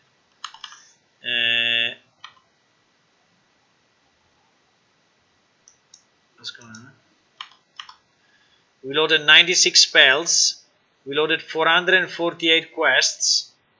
We loaded 40 attack types, 70 attacks, 2,500 trade combinations, 4,000 trade transformations. All of that. Look at that. All of this is loaded. 46 crafting books, 63 tips, 8,197 bad names. Like if you want to call yourself shit, you cannot. Armor and weapon, movement mode, stances, server option, loot modifiers, emotes, locations, synonyms, triggers, 4,000 triggers, 3,000 responses. Oh my god, we loaded so much. That is so nice. 15 tribes. And then we started to repopulate. And the fact that Alina cheated on his husband or something and he started a relationship with a player fucked us up so much. Look at this. Boom. Errors everywhere. What you did, Alina? I don't know. Okay, that's all. Thank you, boys. Good night. See you soon.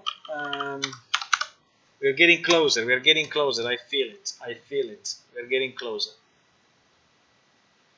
By the way, for the guys that are new, please click the follow button on Twitch, click the subscribe button on YouTube, and if you are interested in supporting the game, just go to patreon.com/planeshift, and you will find nice perks for the 3 level of support, $3 to get into the Discord channel and having some access to some of the videos that are posted and news and stuff. And with a 10 you get the benefits also of having some summary videos and highlight videos. And with 50, which no one did and I guess no one will do, but I mean, it's up to you, you will get internal access to our developer channel, so you will see whatever we do. See you boys next time. Have a good one.